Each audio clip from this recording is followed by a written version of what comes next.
Next up on the list is Geometry Wars Retro Evolved and Geometry Wars 2. One of the games of the generation. Yes, it's a fantastic game. It was released with the Xbox 360, right? Yeah, that is the game that it's fair to, that was the best launch game on the Xbox 360, right? Yeah, definitely. You know, one of the it kickstarted Xbox Live Arcade. Yeah. I'd still play that game now.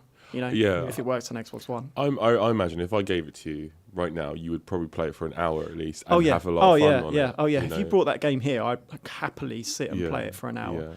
Yeah. I actually think it's a big omission from the Xbox One launch lineup, and I think Microsoft probably would have loved to have had it. It's only because, you know, all of the companies involved are now sadly not with us. Yeah. They're not dead. They're just people aren't dead. They're just closed. Yeah. The second one was excellent. I mean, the second one, Yeah. you know, took the concepts and pushed it further. If I was to choose to play either of them, It'd be the second. Probably be the second. You know it's what? not as pure. It's got all the different it's not, modes. yeah. As a game to keep your attention for longer, the second one and all the leaderboard stuff is better. And but It was always just gonna for have that the for the time, Mm. that first game Oh yeah. was just amazing. I mean, I remember, you know, looking at all the background move and stuff. I remember there's a story, like we were all like obsessing about how the Xbox used one of its cores just to animate the background, you know, the waves and really? stuff. Like, Yeah. wow, this is the next gen. Very early gen sort of news, that sort of stuff. kind of revived that, you know, the classic game design for this era. So stuff like, you know, what's the PlayStation game called now? Resogun, and the games that followed after it, Pac-Man Championship Edition, that kind of thing, probably wouldn't. It kind of it showed that you could take the arcade, you know, that concept. sort of arcade retro concepts and evolve it. With geometry. With geometry. Yeah. It's really interesting. Some would isn't say it, it was a bit of a bizarre creation. Oh, fucking hell! What? All right, that's enough. Put an ending to that. Rob, you were about to say something on it? Yeah, it's really interesting how, like, I guess when you buy a brand new console, it's quite an endeavor, isn't it? And I guess you just want to play something light. I want to see pretty things. Yeah, I want to just sit down and play something light and get to know the system. I want to play Resogun and see which is why Resogun works. Yeah, It's something that I do quite. Anytime I get a new console, it's generally the simple stuff. Like you say, we had Geometry Wars. With the Wii U, I spent most of the early days with that playing Little Inferno. Stuff like that. Like Resogun's the one. I mean, Resogun is the new Geometry Wars. Isn't it? I play Power Star Golf more than I'd like to admit on Xbox One just now. It's weird. It is weird. I guess you've just like given birth to something, and you just want to just go outside and have a small fag now. Essentially, that's a metaphor, by the way. A horrible visual image. So Geometry Wars goes in, right? Yeah. Oh yeah. One or two though. One. Yeah. Okay. Cool. Next up, Bastion. Yeah. Who's played Bastion? Wow. No, I thought it was okay. I thought it was okay too. I was preparing for a much more passionate argument for it, but then I had a flashback to finishing it and going, that was all right. The old barometer, is it one of the top 5 games on PSN or Xbox Live Arcade? I don't know. I think it'd be in the top 10, but I don't know top 5. I think it was really, really interesting for the way it handled narrative. It narrated everything you were doing, and as things went wrong, the narrator was like, no, I don't remember it happening like that. I mean, it kind of, that's carried on with other games going forward, but I don't know. I don't think it's one of the best games of this generation. No, and one of the cleverest. But one of the cleverest, thoughtfully designed, really interesting. And that's why it made the long list, right? Yeah. Bye-bye, Bastion. Mm-hmm. DJ Hero? Yeah. You love a bit of DJ Hero. I love DJ Hero. I think that is the single greatest music franchise. Yeah. Whoa. I think every Guitar Hero pales in comparison. Every Rock Band pales in the creativity involved in creating that game. The mixes in it were really, really good. And they're mixes. They're not just taking... Oh, the mashups are really, really good. But I kind of hated myself a little bit for becoming... all of those people that irritated me with Guitar Hero, with who used to say, "What's the point? I might as well play a real guitar." But that was even more relevant with DJ Hero because I begrudged every minute I played DJ Hero because I could be on my real decks, becoming better. you know the difference is? And the mechanics are even closer than, it's not like they've put some buttons there. I don't know. When I played Guitar Hero, I felt like, I kind of feel like I'm playing guitar. When I played DJ Hero, I did not feel like I was a DJ at any point, but it was fun. The entire, like the mechanics, the actual playing on the plastic instrument was fun, and that was primarily because, you know, it's an interesting way to interact with the game, actually spinning the... Because it was essentially, it was just an elaborate version of Beatmania, but with music that was like custom made for the game. That is what I love about it. Those mixes are so good, and they put time and effort getting actual DJs and you know, musical artists, people with experience to create those instead of just taking the music and adding note track to it, which is essentially what, I mean, after Guitar Hero launched, people figured out you could hack it and put any song you wanted in there, and then random kids on the internet were making notation for the thing. It kind of demystified the entire Guitar Hero franchise for me, and same with Rock Band. Whereas this, it was like, if you want to do this, you have to put in time and work and make these mixes. Yeah, because I did a feature once where I went there to the, I think it was Freestyle Games, to see how they put it together when they were working on the second game, and the amount of work that goes into making a single track. I mean, they've got like a guy there who just is there to do the scratching. He's like a scratch turntable expert, so they've got him just to make. So I feel this one's going to go down to a vote, and I feel like you need to persuade me because I'm totally on the fence. We didn't put any Guitar Hero game in. I mean, I credit that one more down to the fact that that was a series that was spawned on PS2 and kind of evolved and was perfected in the in what's the name of the other series? My mind is blank. Rock Band. In the Rock Band series. So I'm on the fence with this one. I think based on creativity and how unique it came out, I think if this had come out earlier in the or even like as it came out when the guitar franchise and the plastic instrument franchise was essentially dead. Yeah. Like they were just eking out whatever blood was left in the stone. This came out at a very, very bad time, but it was so good. If it had been earlier, I think it would have been like rejuvenating for that genre. It was just unfortunate, and based on like the amount of effort and the thoughtfulness put into it, I think it's an important game. But you're telling me why it's on the shortlist. There's not many games that made this shortlist. If you put your ruthless hat on, is this going to be in your personal top 20 of the generation? Yes. Top 20. Yeah. Yes. I bet if you went through this list, if I'm putting one 20 games I think music games are a defining part of this generation.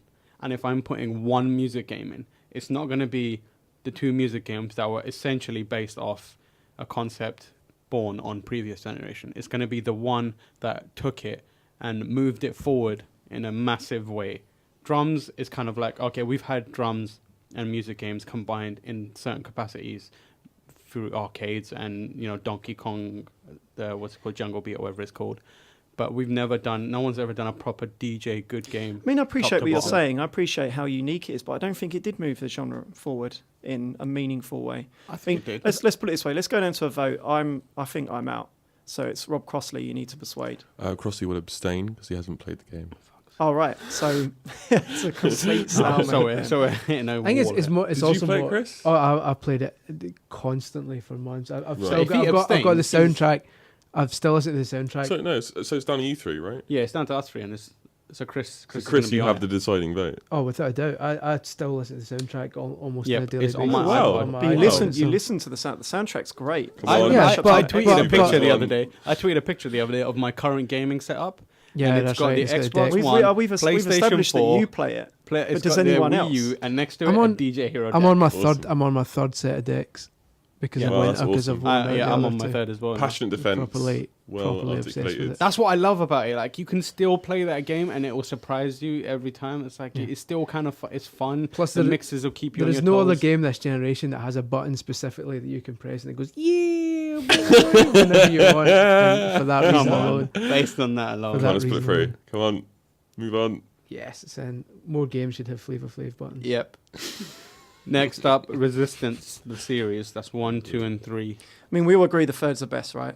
Yeah. A bit more Halo. I think the first two are overrated. Yeah. And uninteresting in almost every way. Especially the first one. Yep. Yeah. That's launch. It got the benefit of being a launch game. Yeah, absolutely. But I don't know if the second one just dropped the ball entirely, and I think even Insomniac would admit that. they tried to get it out too soon, I think, which is why the third one you see kind of the result of So it. Resistance 3 is the best of the bunch, but Yes. does it stand against any of the shooters that we've I put think through? it's moved on now. It's going to be forgotten so fast. I don't think it's a definitive shooter series of the No. generation. Nope. It's out.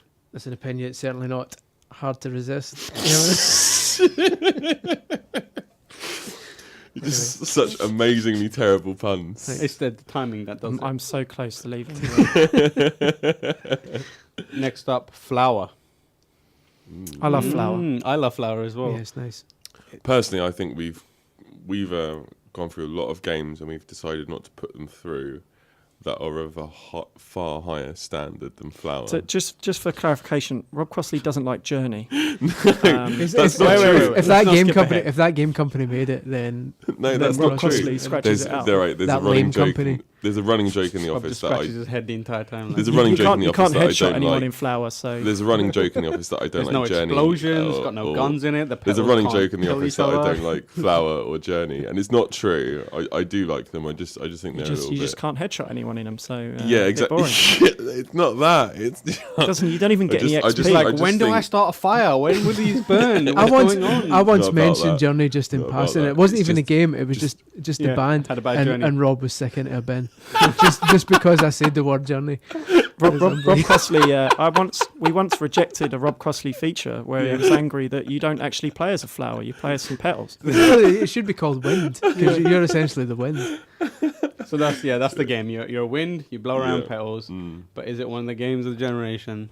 I mean, Yeah. I mean, I think it's a it glorified showed tech that demo. To it be showed fair, I mean, an it's- enjoyable glorified tech demo. Yeah, I I know, thought but like, that- yeah. That's an easy way to dismiss it. It showed that games can be Something abstract different. and Yeah. also It's be not successful. very abstract. It's not very abstract. It's not more abstract. You than are the Res. wind in it, Rob.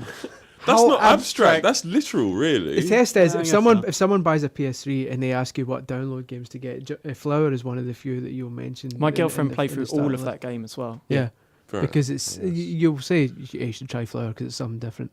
Yeah. When if you're I recommending love it games 'cause for it's someone, something you'll different. mention it. Yeah, Yeah, I loved it because it was just like such a surprise to me. Mm. I didn't expect to like it at all. I thought it was one of those really Mm. pretentious artsy fast- absolutely. and it very much is. But it's like you sit down and it's just such a calming, But I enjoyable don't think it is experience. pretentious. I think if Jonathan Blow did it, you'd stop every 30 minutes to have like a book passage read to you. Yeah. But it's That's not. true, It- actually. It just There's a lets lot you of- get on with it. Yeah, There is Yeah. no, narrative chucked in your face, Yeah. but yet there is a narrative there. yeah, It's a very Yeah. beautiful game as well. yeah. It I remember looks when pretty. it first came into the office when PSW was still here.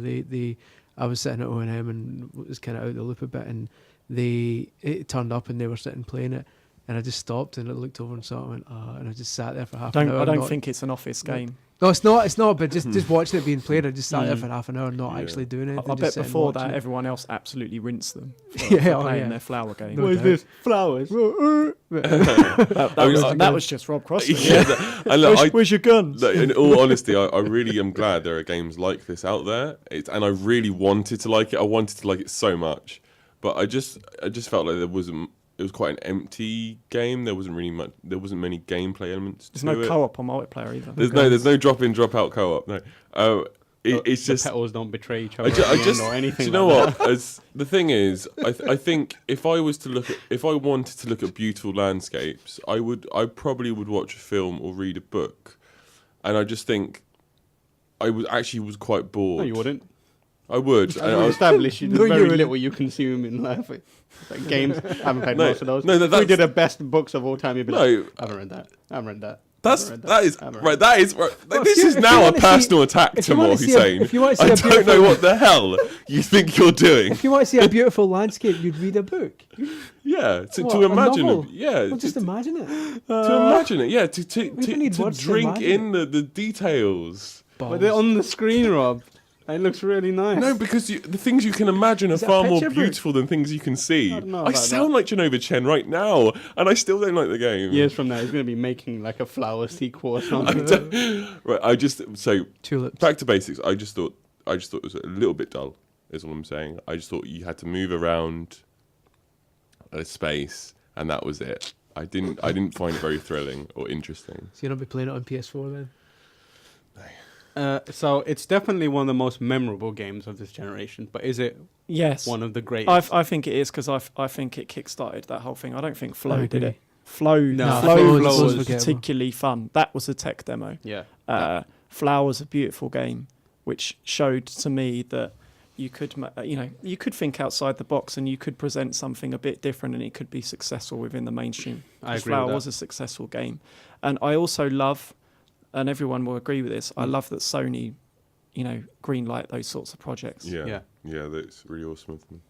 Yeah, So it goes through. For me, it gets my vote. If we go down to a vote, It gets my vote. it's 3-1, so it has to go through. Yeah. Suck it, Crossley. Look, I like the studio. I'm happy. Like, I don't have any problem, Tamoor. Next up, Dead Rising. Rob Crossley calls it that game company. Oh, it's that game company. That lame company. Right, I like the studio. I don't know what this is all about. I really don't. Dead Rising 1, 2, and Case 0. Well, Yeah. I my feeling on Dead Rising. I know you absolutely disagree, but Dead Rising just made me pull my hair out. For the same reasons a lot of people don't get into it. That bloody save system. I remember, It's a very like right Japanese where we are game. now on like Xbox One and PS4. Any sort of original, made for next gen title that comes out in 6 months, you're gonna want to play it just because there's going to be a lack of software Yeah. within reason, and certainly games that you feel that are designed for the platform rather than just ported over for launch or whatever. And that was one of the first on 360, and I really wanted to Absolutely, yeah. enjoy it. It's Yeah. great, it just screamed fun at you. It was released in a vacuum where there was nothing else. And it's a game that screamed fun, in a shopping mall with all these zombies, and I really wanted to get into it. I must have tried to play that game 10 times, and I'm basically telling everyone, I'm either telling everyone I'm a massive noob or pointing out the massive flaw that everyone else hated. And I had that problem where with its save system, because you can't save until about, I might be exaggerating, like an hour in. And you have to so even getting to the save point is a bit of trouble. And I don't think I ever did. I think you have to beat a boss and then a couple of mini bosses, and there's no learning curve before you actually get to a proper save point. And when you die, you have 2 options, don't you? Which is, Restart. I think it was quit or save and continue. Both of them are Which one quick. would you choose?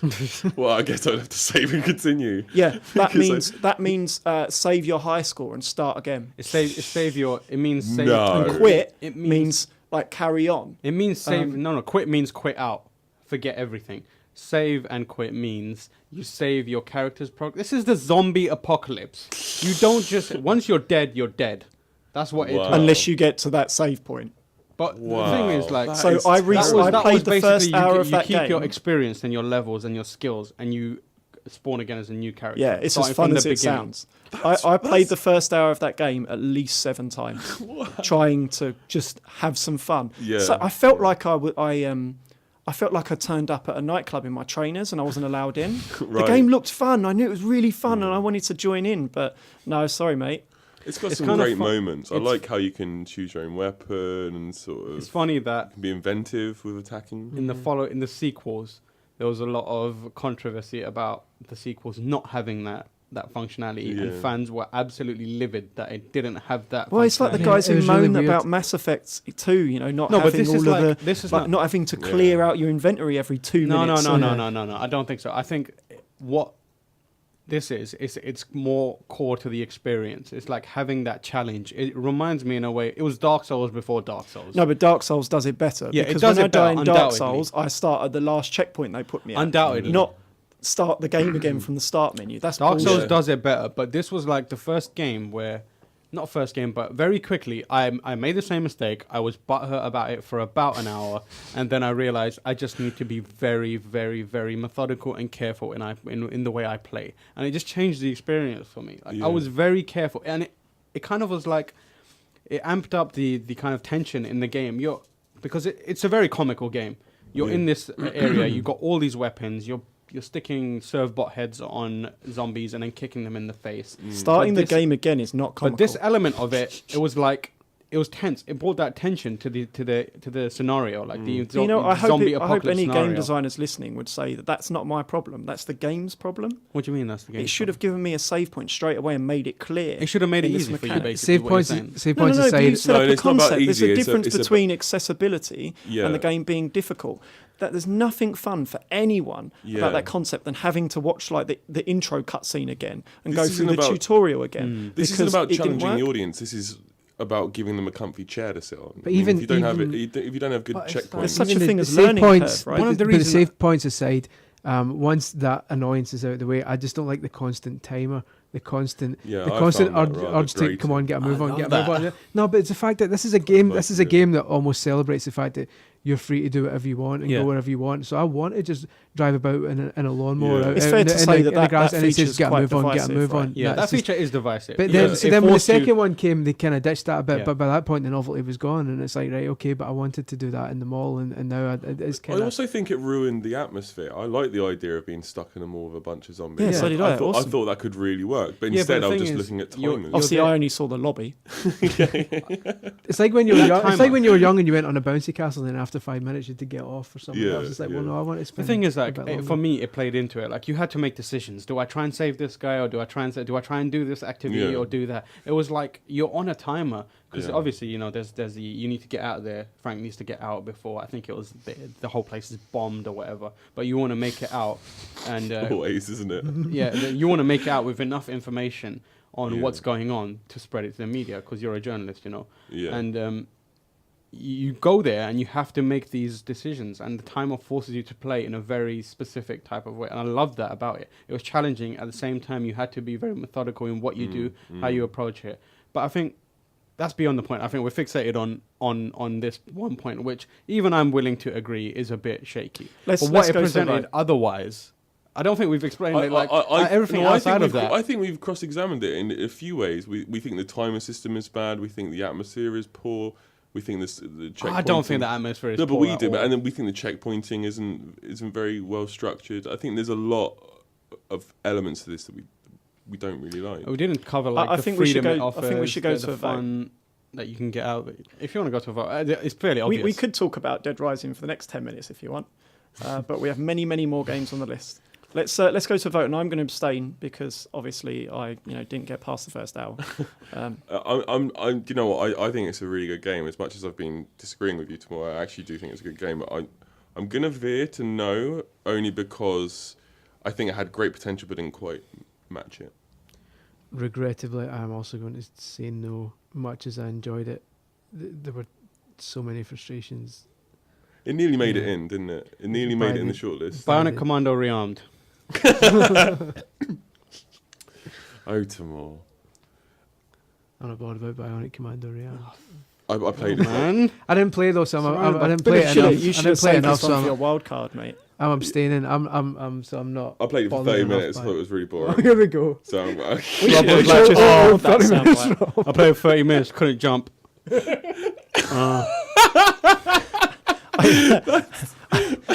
I enjoyed it. It's like the Mega Man, right? It's deliciously old school. Yeah, Deliciously unforgiving. yeah. I mean, As much as I'm having a go, I don't even know how it got it's- on this I think long it's- list. I think it's an awesome game. I think the music in particular is Awesome, yeah. outstanding. Like Simon Vicklin is the composer of that. Find that soundtrack on YouTube and listen to it. It is one of the best soundtracks of this generation. But Wow. I think as a game, I don't know if it's one of the best of the generation. It's a fun game. If you like old school gamers, old school games, platformers, arcade games, play it. But I don't know about it. So what if Out. if Tamoor's saying no and he's kind of He's championing it. Listen then to we that are music, moving though. on. yeah. Yeah, listen to the music. Crisis 1 to 3. Can we save time and agree Crisis 1 is the best one? Yeah, Crisis 1 is the Yeah. best one. Yeah. Crisis We were 2, cool? they consolified it. Yeah, yeah, and Um, that was all about just changing the engine, really.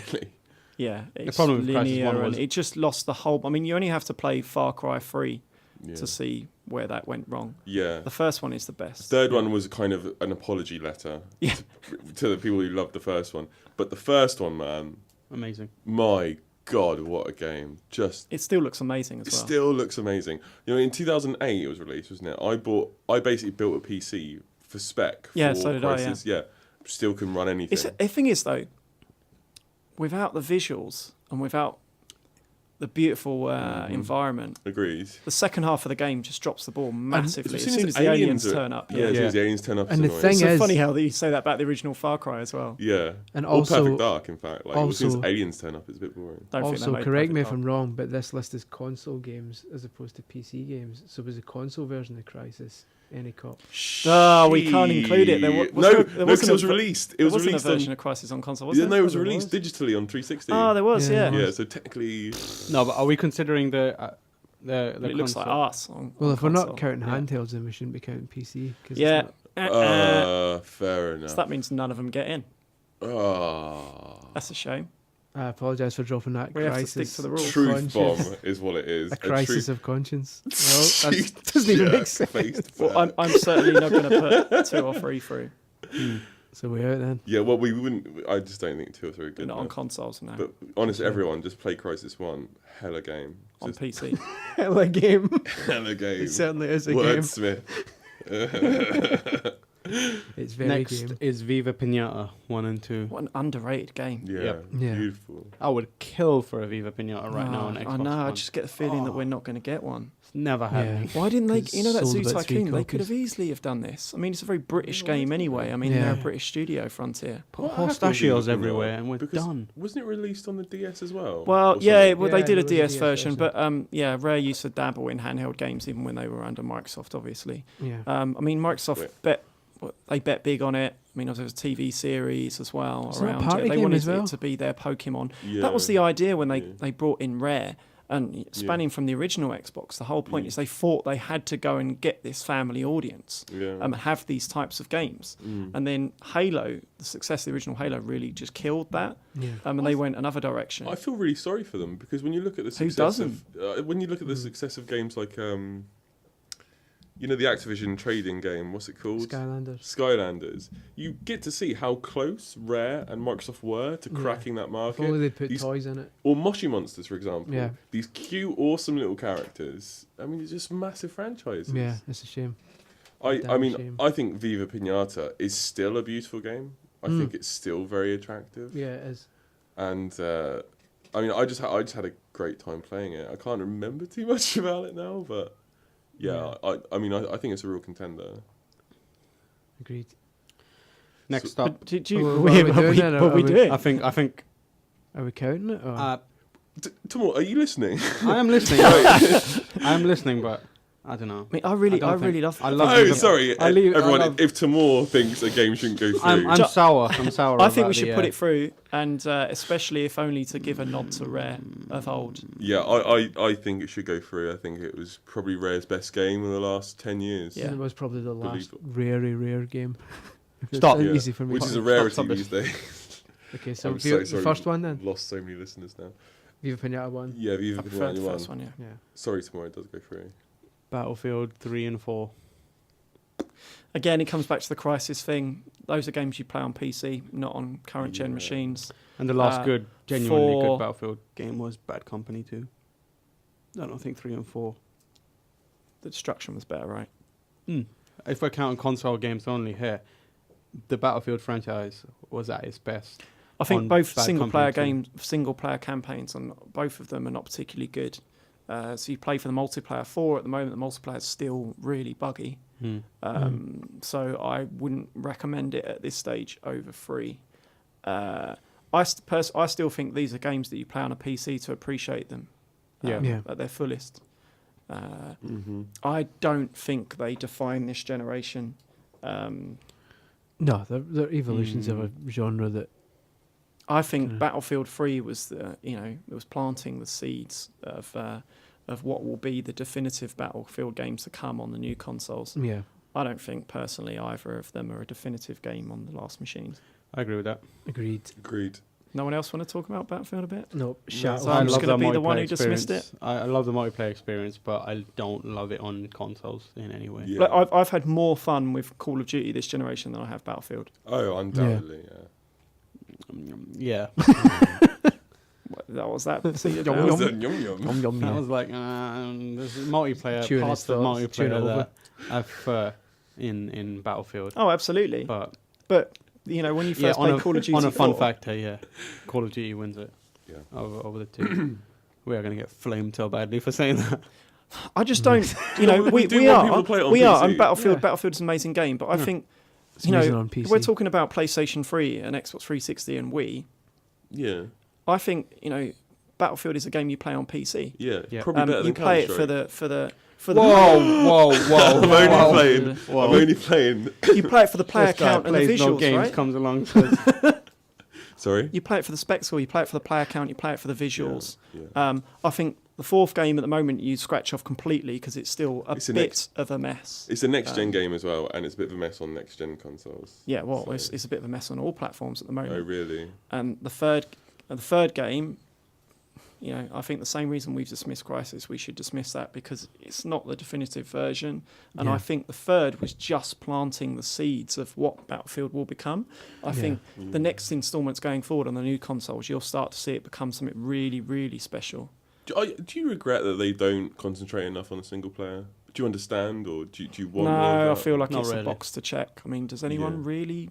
I mean, I'd love to see the statistics of people who play the campaign. I just think it's a thing that there are certain customers that they'd lose if they couldn't just play it offline on their own for a bit, one of them. Yeah. rather than people are buying it for that.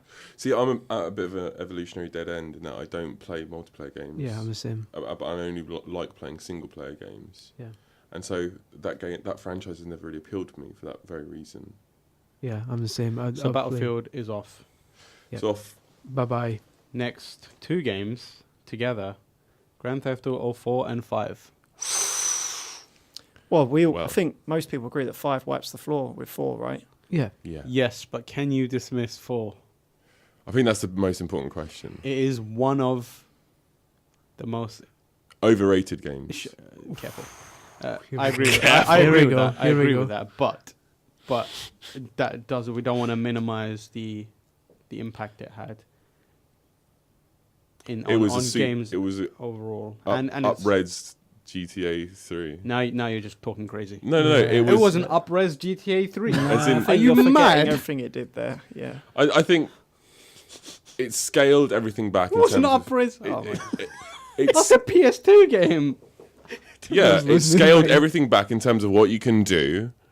It kind of kept to the same formula, apart from this time it built a pretty city. I mean, I don't think there was much more to it than that. If you could explain, I think people can what's only in say in GTA 4. hindsight that they're disappointed by these aspects. I don't know what's in GTA 4 that we haven't had before in other GTA games, and I don't know what.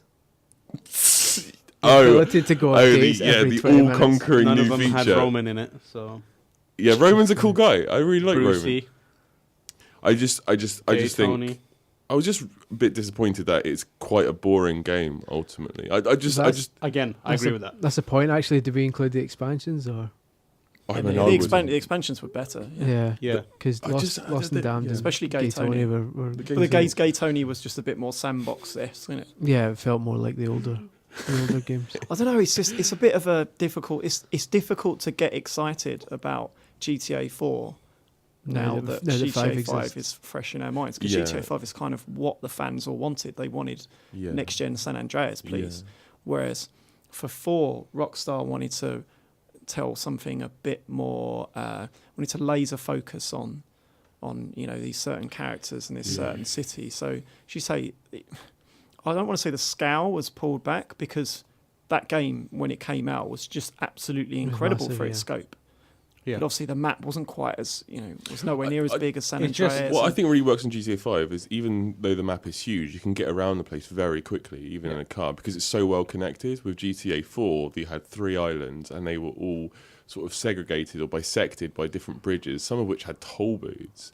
I mean, some of this stuff was like the ungamification. You know what I mean? It was like there were elements to it that were annoying, like real life. Like you had to pay a toll booth to get through without getting 1 star. Just things like that. And I found it a Rob bit. couldn't outrun a 1-star wanted rating. Yeah. Oh One guy in a cop oh car shit! was It's the too 5-0 much. on my 1 star. It's a 5-0. You're littering, sir. You're littering. Oh, you'll never take me alive. Yeah. Jumps Enter off the sheet. bridge. Tank. Spawn tank. Wasted. I thought, like, I think the reason why people were drawn to it was because it was such an amazing, beautiful recreation of New York, and I think it is. And I got into a taxi and looked around in first person because it did look that good. Yeah. But I didn't think it was very fun.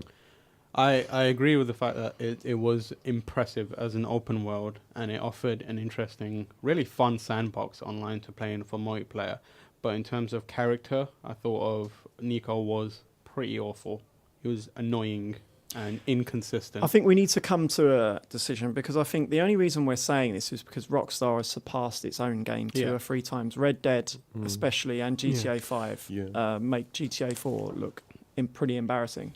So that's why we can be critical of it now. But I think we'd all agree it's 110% a game that defined the generation. It's one of the best-selling games of all time as well. But what are we choosing these games? What criteria are we measuring on? Because obviously that game's surpassed, and we don't sound too enthusiastic about it anymore.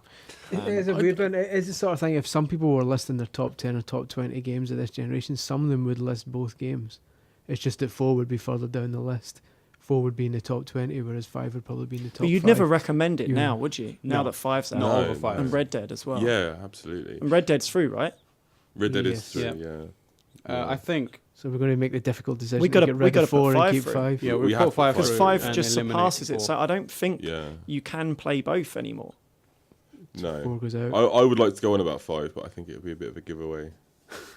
How Go I on feel about it, about that Robbie. game. Rob Crossley didn't actually play that for 30 minutes and give up. Haven't you No. For at 100%ed least it? at least 40 minutes. I spent 120 hours Wow. on GTA 5. And still doesn't like it. Yeah, then I gave up. It's my favourite. My Up. favourite GTA, easily 5, easily. Oh my god, Yeah, it's good. what a sensational game. Oh, I see. It's I the actually closest. wanna It's the start playing it closest open world game has come to perfection. It's not quite perfect, but it's as close to perfection. One of the things I Yeah. love about GTA 5 is that, sorry, I am going on about it a little bit, just really quickly. Rockstar's never done this before, but it's beautiful.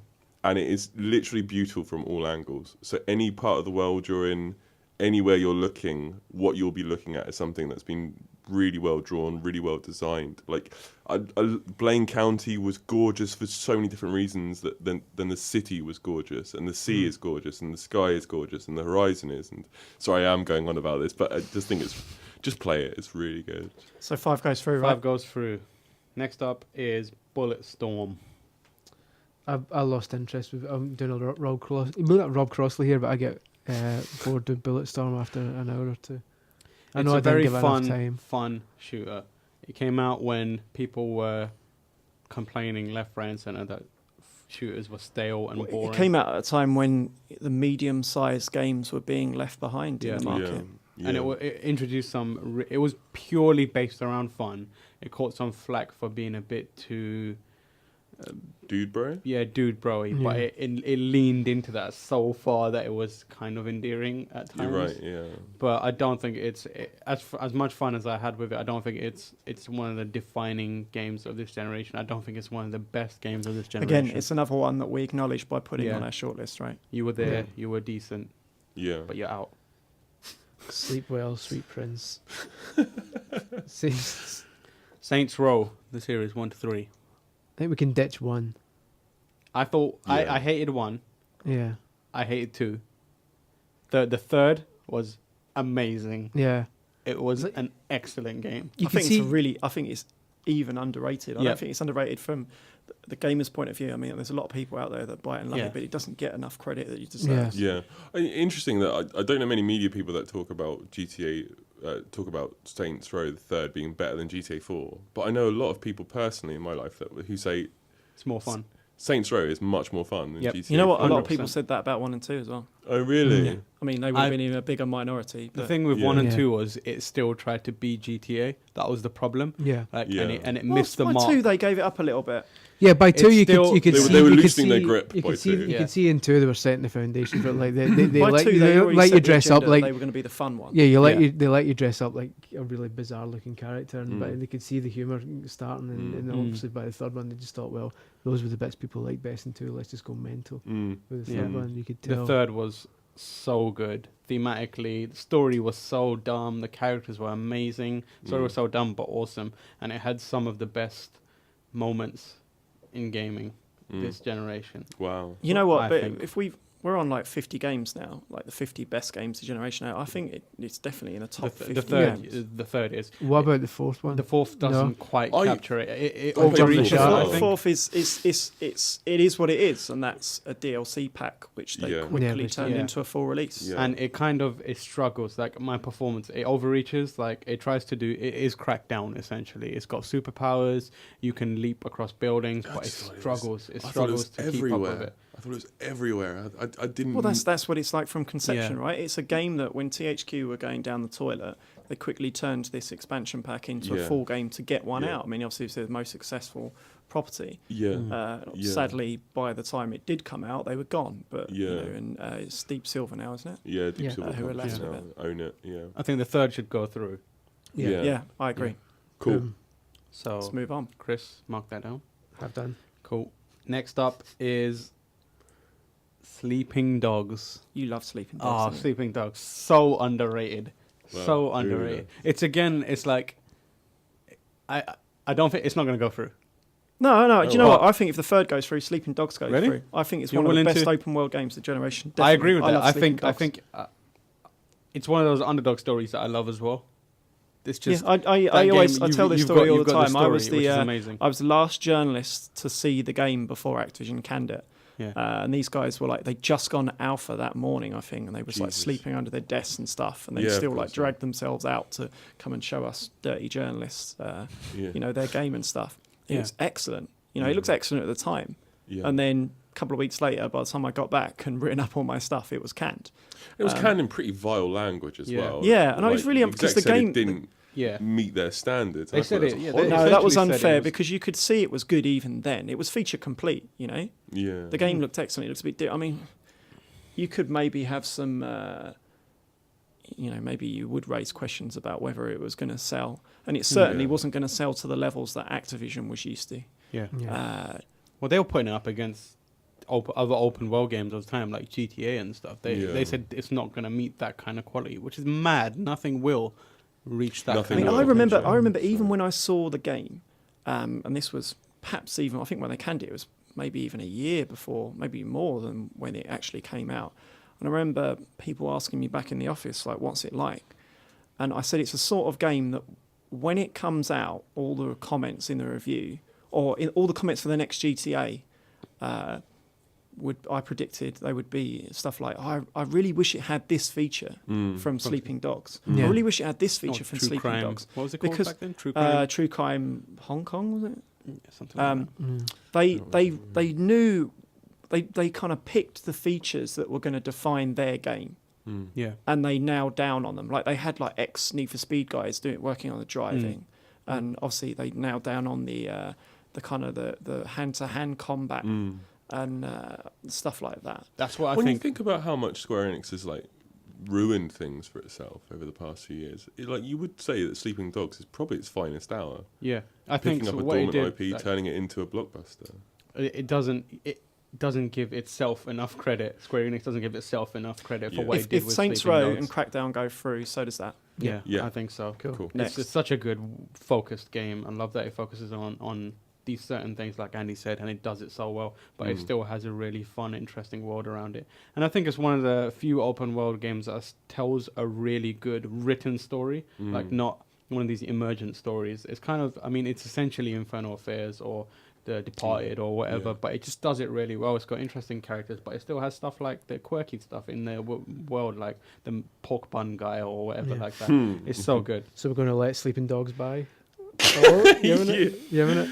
See, I go full circle with you, That's Chris. strike two. Oh, come on. I, We're I, at I, least find, I strike find your 8 puns or 9 irritating, by but now. now I've gone full circle, and I kind of See, find what's them going to happen endearing. is about Thanks. 4 Appreciate inches from it. now, he's going to send out a blinder, and it's going to be Yeah. amazing. Yeah. It's I'm going to saving one. rejuvenate. one. You're saving He's one. looking down the list. I know, I'm good. Nerd. Right, Next come on. game is Metro Last Light. I think that is one of the best first-person shooters released this generation. Jesus. I haven't played That's it. the sequel, right? Last Light's the sequel. Last Light, Yeah. yeah, So you're talking about 2033 the is. original. You're talking about Last Light. You know what? I'm talking about 2033, the original. I think Last Light was excellent, but it traded on a lot of what the original did. You've played Last Light on your PC, or Yeah. how powerful is your PC? It's pretty powerful. Yeah, it must be Yeah. like. And pretty... it runs it nicely as well. Oh, really? Yes. But we're not talking about No, PC. we're not talking about one. Oh, yeah. I think the original Metro 2033, I think it's called. Yeah, that is an important game. Not I don't know if it's It's a not really important. really It's not really important. good first-person shooter. Mm. This is again, it's one of those shooters that came out at a time when everyone's doing military shooters. This was an Eastern European set in the underground of Russia or whatever it is. I've forgotten most of it now. Russia or wherever it is. Yeah, it's One in of those. It's Belgium. in metros. One of those weird alright? ones. Such an interesting concept. It's like it's so unique, and it came out at a time when everyone was doing military shooters with Yeah. dude bros, and it was all Yeah. about atmosphere, and it was kind of quirky in its mechanics. You couldn't breathe above ground unless you had a gas mask with filters, and you had to keep swapping them out. And it had this interesting tension where you'd run out of filters and just blindly run around into any building nearby, desperately looking for filters while you've got these mutants chasing you. I've and got it to had a fun ask. story. I've got to ask: does the console version fare up? I mean, is it as good as the PC version? I'm not gonna lie, I played it on PC. But I know a load of I've PC heard. Can we void his opinion? No. now? I have heard nothing but good things about the console. I've version. heard loads of great things about Yeah, the PC and I have version. never. I haven't heard anyone can't think talk of about the I console can't version. recall a review where it said the console version is dog shit. You need to play the Fair PC enough. one. Well, fair So I enough. think it stands. Fair enough. I want it to go through. I haven't played it. I can't comment. I really should get around to playing it, but I So haven't. it's going through based on the fact that no one can stand. It's another one I'm on the fence. Have you played it? Yeah, There's but a, it's for no fault of my, the games. Hmm. I just couldn't get into it. it's It's very slow though, isn't it? But that's the point of it. Yeah, that's the point of it. There's this one moment. Whereas I'm someone who really much needs the game to entertain me. I don't want to Mm. go searching for it. There's this one moment that I think is one of my most memorable moments in gaming of this Spoilers. generation. There's an enemy. I think it's called the Librarian. It's this massive hulking monster where you walk into the room and you very quickly realize it will chase you down the moment you break eye contact with it. Throw books at you. At the same time, it's terrifying to look at. It's horrible, and it kind of makes these really guttural sounds that make you want to spine chilling stuff, and you want to look away from it. But the moment you look away from it, It's like a it will boomer run from at Left 4 you. Dead. Yeah, that's not the sound. Boomers It's a go. frog. Oh, that's what. That's exactly the noise they make. Yeah, yeah. I've been practicing this for ages, mate. I thought of boomers from. I'm actually Anyways, quite- it's this So awesome moment where you right. walk into this room, to this area, and it's filled with the things. So you need to very carefully make your way through. oh, through- right, so look you at all of them. Yeah, you got to look at one and then move yourself towards it. You can't see where you're going. That's the problem. So you've got to, if you want to see where you're going, you need to quickly break eye contact and quickly look back and make sure if he's moved in the time that you've looked, you're going to be under trouble. You need to run into That's an area, great. That's a back great yourself idea. into a corner, and then quickly find out where he is and then look at him. But it doesn't always make it clear. It doesn't make it clear from the outset what's going on. You figure it out. You're like, oh shit, I need to look at this guy. So you come in there, and your first instinct is to either shoot this thing or run away from it. Mm. And that's exactly what will get you in trouble. So very naturally, you realize, wait, when I look at it, he stops moving and he kind of just carries on with what he's doing. Yeah. Well, let's put it I get the through. feeling that a lot of readers would agree with Tamoor as well. Yeah. I don't think many people who have played through it properly would. I would probably I get think rid there's of so many- every other first-person shooter on this thing. Maybe with the exception of Let's put it through. a Call of Let's Duty. put it through. Sweet. Well done. Wait, was it 4A Studios? Yes. 4A games. Yeah, 4A games. After that, we have Banjo-Kazooie, Nuts and Bolts. I love that game. So do I. I know people that love it. I haven't played it. It's probably not a game. Is it a game? It's not a The thing game. is, we put Viva Pinata through. Viva Pinata is better, surely. Yeah, I really loved Nuts and Bolts, and I know a lot of people do love it. Yeah. A lot of people are a bit angry that it wasn't a platform, but they tried to do something new with the concept. It was still a great game. Yeah. Fair enough. I don't just- think it's one of the games of the generation. I just It'd have be that on my bit on this- personal favourites. It's one of those games that if it has to click with you. If it doesn't click with you, you will, not enjoy it. It's designed for a very specific type of person. Yeah. The one that can hunt down all these collectibles. Firstly, you need to be that kind of person that's going to look for all these little bitty things, and then you want to sit there and put together these, machines and then send that and share it and that kind of thing. Yeah. I love Banjo-Kazooie. Yeah. I only Banjo-Kazooie's played it brilliant. for an hour. Really? Yeah. I was just bitter from start to finish that it wasn't. When they first announced they're making a new Banjo-Kazooie, I probably lost my mind and then realised that it wasn't. So I've always been biased against it. So I'm kind of going to step out. I think the vote, it's a unique, quirky, really fun game, but not one of the games of this generation. Yes. Let's move on. Vanquish. See, I think Vanquish is really overrated. I think Overrated? it is one of the most overrated. Yeah, Platinum Games like titles. it's not as good as Gears of War. I'm sorry. It's I not. know. I know it looks interesting. I know. Some Shinji people Mikami's- adore it. I I know Shinji Mikami's working on it, and I know it looks cool and stuff. But like, reviewed it, and even at the time, I thought this is getting a lot of attention for the way it looks. Yeah, and- for the wrong and- reasons. And I didn't enjoy it as much from a mechanical But perspective. when I talk to people who love it, they say that it kind of challenged a lot of the conventions for that sort of genre, having to hide behind a wall, like shooting over it. Yeah, the Isn't it thing a is, game that it demands you did to move both of around? those things. It did both of those things. It was part.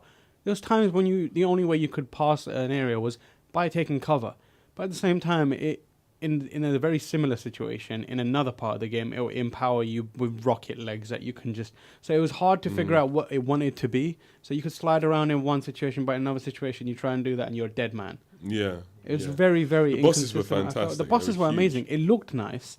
It felt great to move around that quickly, like doing a rocket slide on your knees and just moving around It so was- ridiculous. It was fun to do, but I felt like the shooting was a bit off, and it was mechanically. Yeah. It left me a little cold. I I mean, didn't. you can only do rocket slides, all those amazing particle effects. You can only do that so many times before you start going. Yeah, that's what happened. I very quickly tired of that. Yeah, stuff. yeah. By the time And you it get was- to that point, you finish the game, yeah. haven't you? It's like 5 hours long. Yeah, well, I can't remember how long it was. I but don't think any of the kind of waves or the enemy colliding with enemies was interesting. They didn't have There very wasn't- it many was- interesting. the It was AI just never. throw everything that you Yeah, would have at him yeah. constantly. Yeah, the You're- weapons were cool though. You're going to get some angry people disagreeing in I'm the a- comments, but- it but you sounds know like we're I'm- unanimous. like, yeah, you know I'm a Platinum I'm not Games fan, a great and- fan and of if Vanquish, I- and I gave it a good chance as well. Yeah, Darksiders 1 and 2. Darksiders is one of the best Zelda games Yeah, ever. no, you're Yeah, right. yeah, Yeah, yeah. you're right. I am a champion for Darksiders 1 is awesome. Darksiders 2 is better. I think those are really, really good games. People love that Underrated game, yeah. games. Yeah, they are good. Everyone always says, what if Zelda was mature? What would happen if we took the Zelda and put it in this fantasy universe and made it all for grown-ups? This is what would happen. Yeah. It is awesome. I think you should go through. That's a remarkably bold statement, but nevertheless, it should maybe it should go through. And it had so actually much feel that cool way, stuff right? in the design. It had portal guns in it. That alone is Yeah. shoot portals, jump through things. Like the design was like old school Zelda design in dungeons, and it was like comic book aesthetic. I think the first was quite rough around the edges. I It think was, you but had to, that's you had to kind get of- through some crap to Mm. get to the good Zelda stuff. The thing is, I would understand if you guys didn't put this through, because I feel like more so than probably a lot of games on this was a game that was pitched just for me, like it at me. It's like it was done by Joe Mad, who's a known comic book artist, very comic book-esque storyline, 4 Horsemen of the Apocalypse, that kind of thing. And it's, kind of rough around the edges in terms of gameplay and mechanics, but I still loved it. If you want to put up a fight, Well, I want us to put it through because none of us dislike it, and Yeah, I wouldn't say I dislike it. It's just not one of those where I'm on the fence. Yeah. fair enough. I think it. Yeah, I think it at the time. I think did it? No, it did come out after Twilight, didn't it? And you didn't have much competition from Zelda No, at the Mm. time. no. But it was one of the best Zelda games of this Yeah. generation. I think you had to get through some padding to get to that though. Oh, Yeah. right, okay. There were bits where you would be like, I mean, I'm sure in my Yeah. memory, isn't there like turret sections and stuff? I'm Yeah, sure yeah, you yeah, like yeah. hold a minigun and the like, beginning bit of 2-3 hack and slashing hours. in an empty like barren arena. Oh right. Yeah, and they the next basi- minute you'll go, oh, this is really clever, and you'll be like solving puzzles and using Mm. cool items. Yeah, the second bit- one certainly starts better. Yeah, the second one gets into the dungeons a lot quicker. That was the Yeah. problem with the first one. It was like setting up the story quite a bit. It's like Yeah. you need to see the Earth. War needs to do what he needs to do Mm. to get into the rest of it. So he needs to commit the crime that he's being tried for and all that stuff. And that's where it's kind of just like a straightforward third-person action game, hack and slash. Mm. But then after that, 2 or 3 hours, probably less than that it becomes the Zelda game with dungeons and all this kind of open world. And that's when it really shines. I'm going to abstain because I'm completely on the fence with this. I'm going to have to abstain as well because I haven't played it. I don't doubt that it's not going to make it into... It'll probably get eliminated in the next stage. But yeah, I don't mind that. I just put really I like the low idea down. that we can put through another game that THQ undersold. Yeah. I'm politically motivated. I think if no one's going to challenge me, I'm not going to get I eliminated didn't enjoy myself. it. I won't be be angry if it goes through. Everyone seemed to have fun with the game. Yeah. so. Yeah. Okay. The first one or second one? First one. Second one was great, though. It introduced loot, which was awesome. Moving on. What a dude. Yeah, after that, we've got Resident Evil 5 and 6. Both of them can piss off. I agree with that. Resident I agree. Evil Both of them completely can piss bottled off. it this I generation. think that series is now cursed. What do you do after Resident Evil 4? And I A guess the lot of answer people- isn't that. Is make Resident Evil 4 again. I understand that a lot of people will say, and I'm just going to say it just to get our bases covered. Resident Evil 5 is misunderstood in a lot of ways. Like if you play in a certain way co-op, it can be a very Yeah, I know fun some game. people that have had Yeah, fun. very playing fun it game. in It's co-op. good in But co-op. everything's fun in co-op. Tell That's me a also game that's true. not fun in That co-op. is also that's a That is very true, but important more so point. this is like in terms of design, it was actually designed Tetris to is good be- in co-op. Yeah, so that means for the majority of people not playing with their mates, it's just a bit shit. Yeah, I mean, Yeah, I know, that's what I'm saying. And But it's we're not just a good- covering it's our not a good bases. Resident Evil game I mean, either. in the past, Look at the prestige of I'll that series. never forget. I imported Resident Evil 4. Resident Evil 4 was one of those rare games you don't get these days Incredible. when everything's hyped and exposed beyond belief. Yeah. Resident Evil 4 was one of those games that came out and the press reviewed it. I think I would have been out of industry at the time. yeah. And it was like, this game is amazing, 10 out of 10. Bang, everyone import it. Well, it's one of a Yeah. surprise hit. Yeah. I'll never forget playing Resident Evil 4 for the first time. Yeah. What a breath of fresh air. Yeah. Yeah. Just Amazing game. the And then graphics at the time as well. We're just- Five and six. Look at the graphics. I mean, I Dead understand. Space utterly embarrasses both of this gen's Yeah. Resident Evil Yeah, games. I, agreed. mean, yeah. I understand Resi 5 is great in co-op, but Capcom in the past have done spin-offs to scratch their co-op, or like the Yeah. Outbreak was it or something. Yeah. like Yeah, that. that's right. So that's I right. wish they'd done that instead of almost, I don't want to say ruining, but kind of Yeah. making it one of the key games, one of the fifth game in the main series. Oh, by the way, you're only going to enjoy this most if you're playing with someone else. Well, I don't want it because Resident Evil is all about feeling isolated and You being know, on you your know own. what? about For Resident as Evil. polarized as the community is on these games as well, Dead Space 2 is a better Resident Evil game than both of those two. And you know what? well, Maybe even Dead Space 3 is a better Resident Evil game. Whoa. than those two. Well, then It's a again, real I shame. mean, I tell you what's better than 5 and 6 is Resident Evil Revelations. Yeah. It's It's a real shame Which is because really Resident Evil 5 starts so well. The first opening segment, if I could Oh yeah, it's awesome. if you can Yeah. pick up that game for cheap, just for the opening segment, like if you get it for £1 or £2 on a Steam sale, just for that opening segment, it's amazing. You're just this, and it's all because it's racially charged. Like, I'm not even joking. You're Leon Kennedy, this giant Not this butch again. white guy. Man, his arms are so Yeah, big. giant man mountain of muscle, Yeah. and you're walking through this African village, and all you see Oh no, is it's not Leon in 5. is it? sorry, Chris Redfield. Yeah. So He's the dude with the massive arms. yeah, and he punches a boulder in that game. I bet the boulder So- runs No, off no, as well. right. So you're walking through this village. Yeah. It's like third world African village. The entirety of the population, everyone in that village is black. Well, we're not getting on to No, this. but like everyone slowly turns towards you and starts looking at you, and they're very slowly. You know that the zombies are coming in soon, but it's like still at that point you're kind of on edge. Like, I'm not a white guy, but even I'm still like, I was like, oh, this is weird. And in the distance, you can see this group of people Yeah. just like hitting something with a baseball bat with a nail on the end, and you're like, oh my god, what is happening here? And then you get closer, and it's just a sack, and you're like freaking out. But they all turn towards you, and they're slowly like moving towards you. And That you're like, sounds oh, awesome. Dear God! And then you just basically sprint towards the end. You're like, from there downhill. It looks like we're not going to put Resident Evil 5 through. No, I mean, quite tellingly, we haven't even spoken about Resident Evil 6. And maybe we 6 shouldn't. was a Because it's joke. not worth it. It I is know we a are joke. going to go on about it. Absolute joke. Should we just not? No, Let's just move those on. two are out. But I would like to doff my cap to Revelations and say people Yeah. should play it. If they Revelations can get is the game you should play. If you It's wanna not play. worthy of the list, but it's No. it's better than 5 and 6. Next, Killzone 2 and 3. Well, I think this I know is some people say Killzone 2 is overrated, but I thought it was quite good actually. not interested in this franchise. I think this is one of those franchises that gets the popularity it does purely because it's an exclusive and it's aligned with Sony.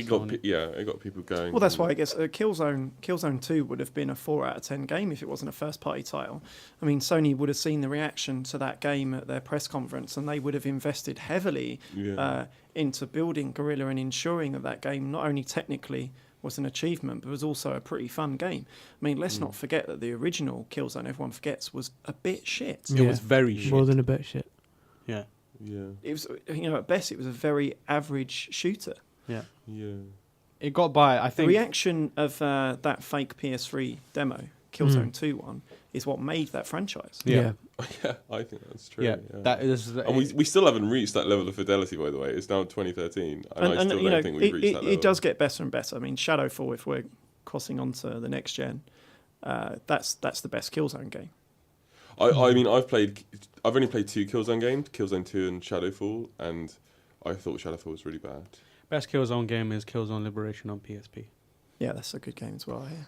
And that's because it's a top-down strategy game. But I get the impression we're not going to put Killzone 3. I think that's a series I just get this is another one that the commenters are really going to disagree with. But if we're really being honest with ourselves, it's getting by. Its popularity is entirely based on the fact that it looks good. Put for a Halo game?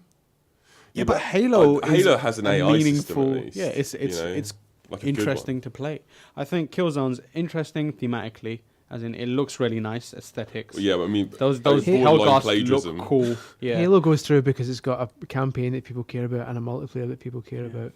Whereas I forgot. I don't hear anyone talking about Killzone multiplayer. Yeah, I mean, I know there was loads of craziness around Killzone 2, but no one spoke about the game. Killzone 3 is probably the best looking game of the whole gen, though. That is a beautiful game. Last of Us, GTA 5? Killzone looks better. Technically, yeah. In technical, There's no humans in it, so I don't know how ambitious. I mean, it's just got people with masks. Yeah. So I don't know how ambitious you can be. Well, the majority of the game's got people with masks. There are humans in it. Yeah, but exactly. But I'm talking from from a visual design perspective. It's much harder to design humans. Much harder. Remember, and it's kind of a get out to just put a mask on everything. Killzone 2 launched, and there was a weird, I don't know if it's a bug or it's just designed really weird, where your character was strangely short for his size. So every character was like, you look like you were talking to everyone's crotch the entire time. And I remember it really bugging me. Like Rico. Sold. That's another thing. It's got some of the worst characters. Rico, one of the most unlikable characters in gaming. Yeah. He is bro Alpha Prime. Like, you just want to kill him. I wanted to shoot him the entire time. Shadowfall's the best one by far because it does away with some of that. It kind of rights some of the wrongs, and it's no longer the grey shooter with the characters you don't care about. Killzone's out. I think if we're making this a personal CVG vote, I don't have any strong feelings. I don't have any strong feelings. I mean, I like Killzone 2, but I don't think it's Game of Generation. And the Hellghasts were plagiarized from a comic book, which I forget the name of now. People think it was they plagiarized the Combine from Half-Life, but it actually plagiarized something that predated that. It's like weird comic book that I forgot the name of, but straight up ripped out of there. Allegedly plagiarized. Yeah. Next, Heavy Rain. I've got a love-hate relationship with Heavy Rain. I desperately want to like it, but shoot me in the face. It's not a great game. No. I admire what it tried, but it's not a great. No, I don't think many people would disagree with us. I'm glad that I played it. Yeah. I admire what it tried to do, and again, I really admire that Sony continues to greenlight these types of games. But I don't think it was great. I mean, even just on an entertainment level, I don't think it's a great game. Are you considering it a game as in, like, are you talking about the I don't think gameplay is not good? As a piece of entertainment, I don't think it's particularly entertaining. No. I think we need to talk about it a bit because there are so many. Yeah. This is one of those games that opened up to a non-game core gamer audience. There are so many readers out there who love it. I would say this. I would say Heavy Rain is David Cage's best game, and it is a piece of shit. God damn. I was happy to see a game that tried something different and said this is what the future of games should be, and then I was also happy that the future of games ultimately ended up not being like that. Yeah, so it absolutely. Was nice to see a proposal and then to see that proposal get rejected. So in it the has same it has the generation. same problem that any game that tries to do anything unique and break away has, which is when it gets to the interactive sections, the bits where you actually control and are supposed to have fun, it so blatantly cannot find a way to entertain you. It's screaming out for you to shoot some dudes. Like, Yeah. it doesn't want you Yeah. to shoot some dudes. Yeah, But it that's can't right. find any other way for it to be fun when you're not shooting dudes. That's why, again, Yeah. coming back to why Tomb Raider have gone, well, screw it, you might as well shoot some dudes. Because Yeah. that is more entertaining than Yeah, holding it's a some get plates, out, isn't it? doing a load of yeah. QTEs. Everything which is, in it- unfortunately, the only way, the only thing that kind of game designers have the only answer they have at the moment for something that's not killing people. Yeah, interactive storylines, you have to have QTEs. I'm not so fussed about the QTEs. I didn't mind too much. I found them quite straightforward, found them quite intuitive, found them relevant to the task at hand always. I didn't have a problem with that. I just think everything hinged on the writing. Yeah. And the writing was, like, subpar. It was Home and Away, Neighbours. It wasn't even that good. It wasn't even, it wasn't good as a TV soap. Like a daily episode of a TV show. I liked what it was trying to do again, but the more I played it, the less I liked it. It started off boring. If I remember, you're My Ethan, God, yeah, you were and in you're your in the house. Yeah. and I respect what you're trying to do there. Yeah. You're trying to set out this character, and build these relationships, but it very quickly unfolds. I stopped caring about everyone. Ethan is just a bumbling idiot the entire time. Like the bit where That was a game that really needed to be fascinating on some sort of level. Yeah. For example, if Beyond was a PlayStation 4 launch game and looked as incredible as we imagine it would, it'd probably be a far more entertaining game. Or maybe not even Beyond. Maybe because it's worse than Heavy Rain. But Heavy Rain, maybe getting the dishes out and playing sword fights with your kids would be fascinating if the game looked photorealistic and there were particles coming out of your Here's arsehole. the thing, right? Opening scenes in any form of literature is so important. If you, I don't know, Macbeth, for example. Absolutely. MC Beth. or Othello, or just fucking anything. I think anything. it's unforgivable, any piece of entertainment that gets the opening wrong. Yeah, and this was a Unforgivable. guy lounging in his house, and I remember the first line. Didn't you have The first line of Heavy Rain is, "I better put some clothes on," Didn't you have to? or I remember. something like that. Remember, there was a point in the current gen where games suddenly got that. Yeah. Like, I think the kind of maybe the first round of sequels, I can't even think. What's the opening of the original Assassin's Creed? Assassin's Creed opens with Altair killing that guy, disobeying Al Mualim's order. No, doesn't it start with you like in the lab? All right, mate. Oh yeah. So that's right. That's that one. It hooks The you. original Mass Effect. How does that start? I You're on can't the ship, and Big then you massive talk a bit, effect. and then Yeah, you chat, we're going to you do chat, this, and then you you go become- down, and then you look around like this, Yeah. the colony that's been attacked. Well, So Mass Effect Oh, 2 yeah, starts. yeah, Mass yeah, Effect yeah. 2, it starts with shit blowing up. Get Well, out. no, it's that's blowing 3, up. isn't it? Yeah, 3 Yeah. is being attacked. It's No, two blows up Second- with the so this is Normandy. the sequel. Normandy to gets that. Oh blown my up. God. Let me finish. Oh Let me my finish God, my whole yeah. point while you're Yeah. spazzing out. Bleep that bit.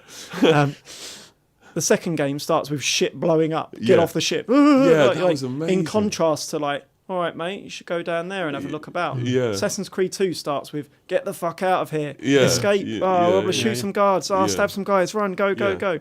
Yeah. Actually the first one starts you're with like, "All right, mate." like a Grease style battle with your other. Remember the other and gang? don't get me wrong, I think It's there like is there you is have to this- fight that guy. You're thinking about when you get in the Animus. The game starts with you escaping from.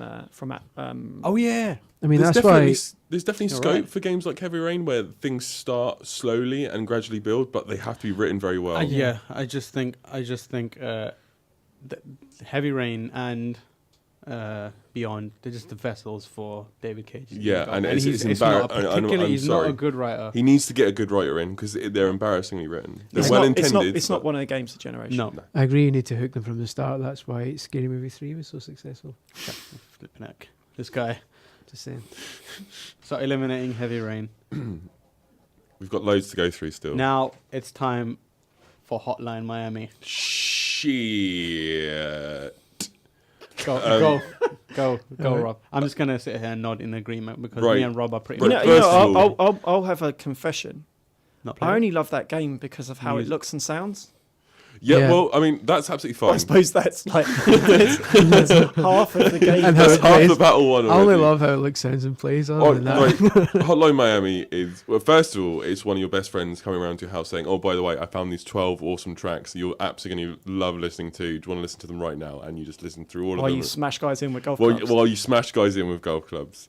It's beautifully violent. It's like, it's over ultra violent. It's almost self-satirical in how violent it is, but also has this amazing, unique, rare sophistication where it makes you feel so cool being evil. Yep. It makes you want to be ridiculously violent and be as sinister and depraved as you possibly can be.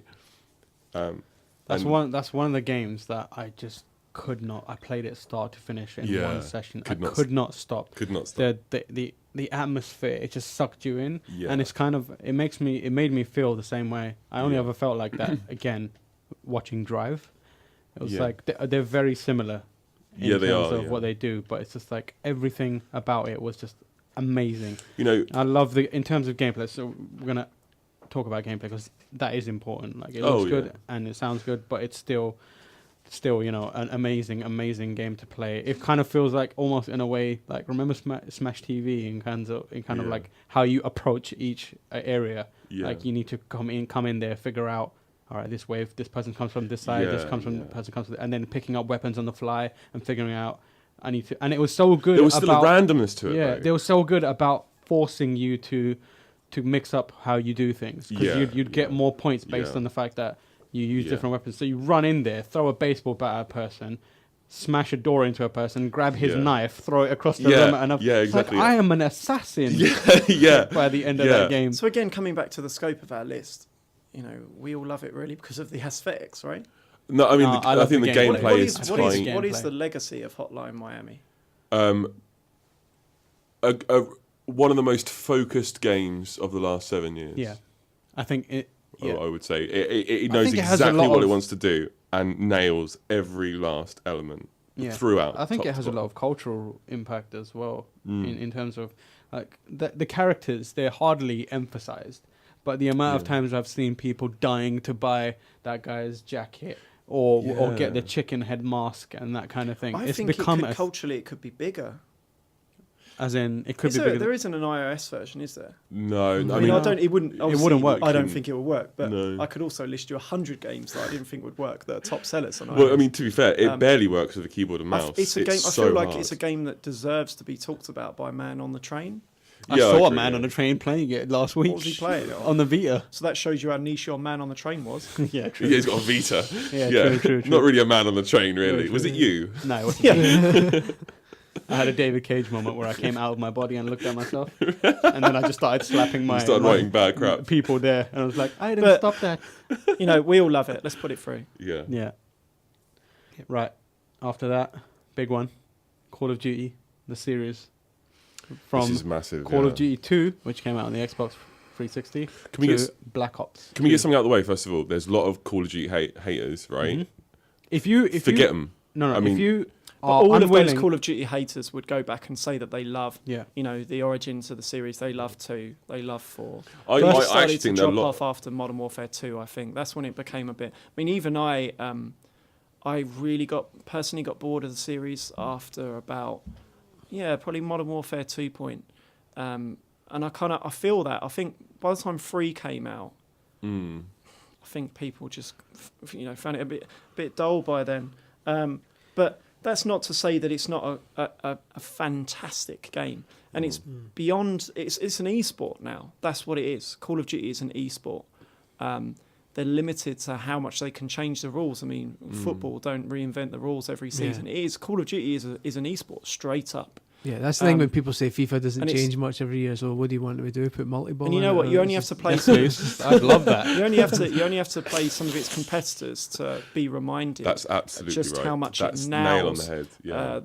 The subtle mechanics of making fun. Shooting a gun in Call of Duty is no game is more satisfying than Call of Duty shooting your gun.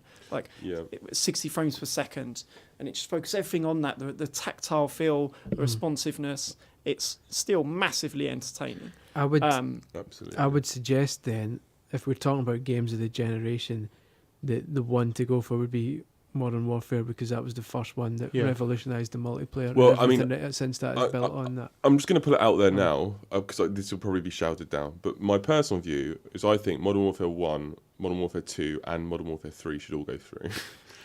Three and two. I Two know- is where they dropped the ball. I think two is where they. Two was thought, rushed. I thought 2 is one of the best games I've ever played in my entire life.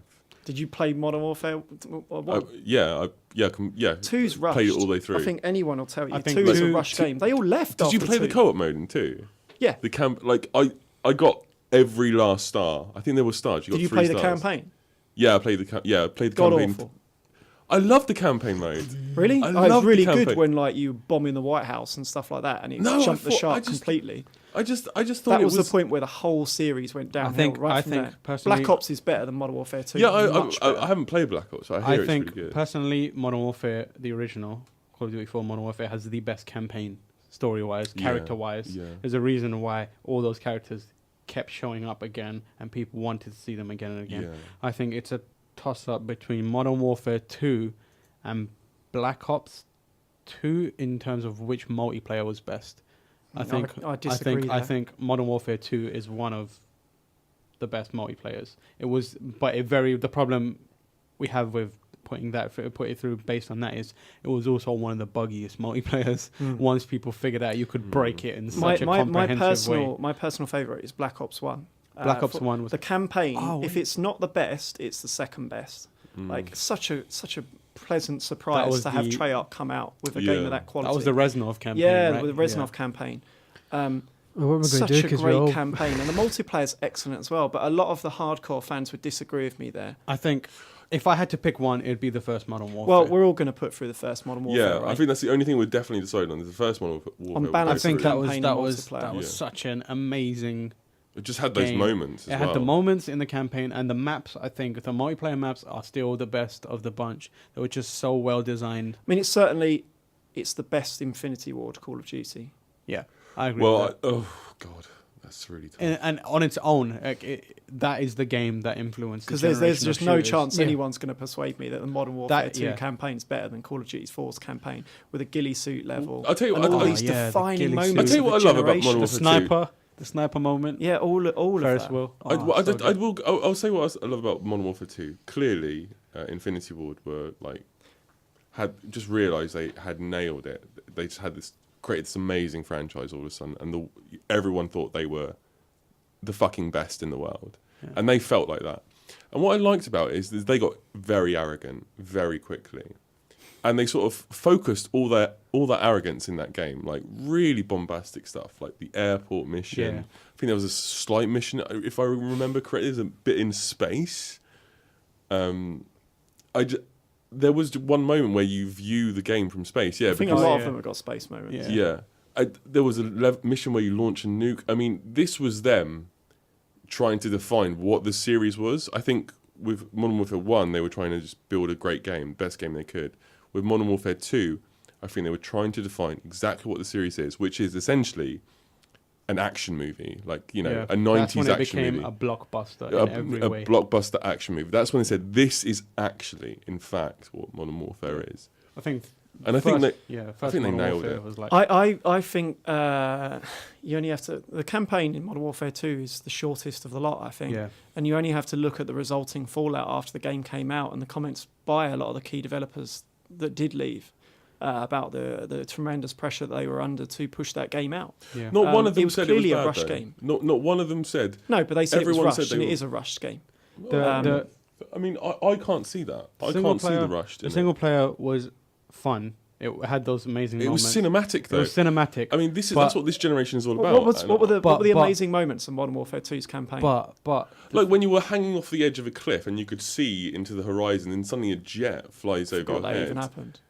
Yeah, I Doesn't know. that happen I in think every that opening? I think That's that the might be opening the moment. problem, because those Oh, amazing the moments. ice yeah, bit. the ice bit. So Sorry, you had to remind me. That's the best bit of the game. Yeah, that was. I thought that was a You told fantastic- me Is that where you personally before storm- that one of your defining moments of generation was when the nuke goes off. Oh yeah, Modern Warfare 1. Yeah, I would never, ever. So that's one at the Yeah, defining yeah. generation. That The Guinea doesn't suit level detract is one of from- the best levels. Yeah, that in doesn't any detract from the point game that. ever. Yeah, agreed. I absolutely agree. But that doesn't detract from the fact that I thought Modern Warfare 2 was just stunning. I think mean, you've just forgotten it. No, Surely no, no I sane haven't man forgotten it, could think Andy. I that have not campaign forgotten is it. better. No, it's like one of my favorite games of all time. I haven't forgotten it. Like I played it through. Like I finished it like on like the hardest difficulty. Like I don't play games, but I played this like all the way through. You know, like I just That's because it was 5 hours long. Anyone No, for World at War? no. I played it through and I thought it was fantastic. I think what's happened is you've forgotten it, and Because it was forgettable. Everyone No, no. says everyone's forgotten everything.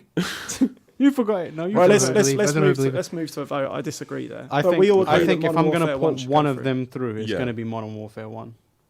I think the second game, the Yeah. story has its moments, it's fun, but as a story, it's kind of nonsense and it's weird. Do any like of the others deserve to go through? Some of the series here we've Black Ops decided 2 and Black Ops. Black Ops has an awesome that- story. Do any of these complement each other enough to deserve 2 places on the list?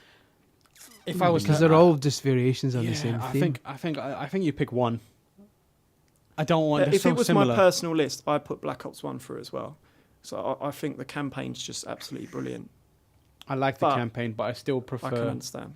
the first game. Yeah. It's just because I when think you they'll look ever through take it, in terms of it's campaign just as because well. when you look through it, you see Call of Duty 2, Call of Duty 3, Call of Duty World at War, Mm, Modern Warfare. That's where Call of Duty as we know it now started. I think yeah. because although they all kind of Call share of the Duty same 2 is an engine, amazing 4 is game. where Yeah, where the Call of Duty 2 multiplayer- doesn't get enough credit away. Yeah, Like people forget that it's a I really, like World really at good War game. as well. Yeah. But- I think the first Modern Warfare is the one. I did.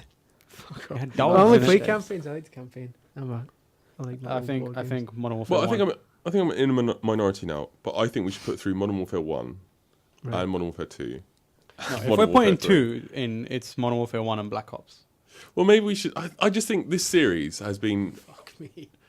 I just think this series has been so amazing. I think maybe so defining as well. Maybe it deserves more than one. I mean, this has been quality throughout, and everyone I know says Black Ops is amazing. But we're not going to agree on what the second one is because I think Modern Warfare 2 and Modern Warfare 3 are the worst games in the series.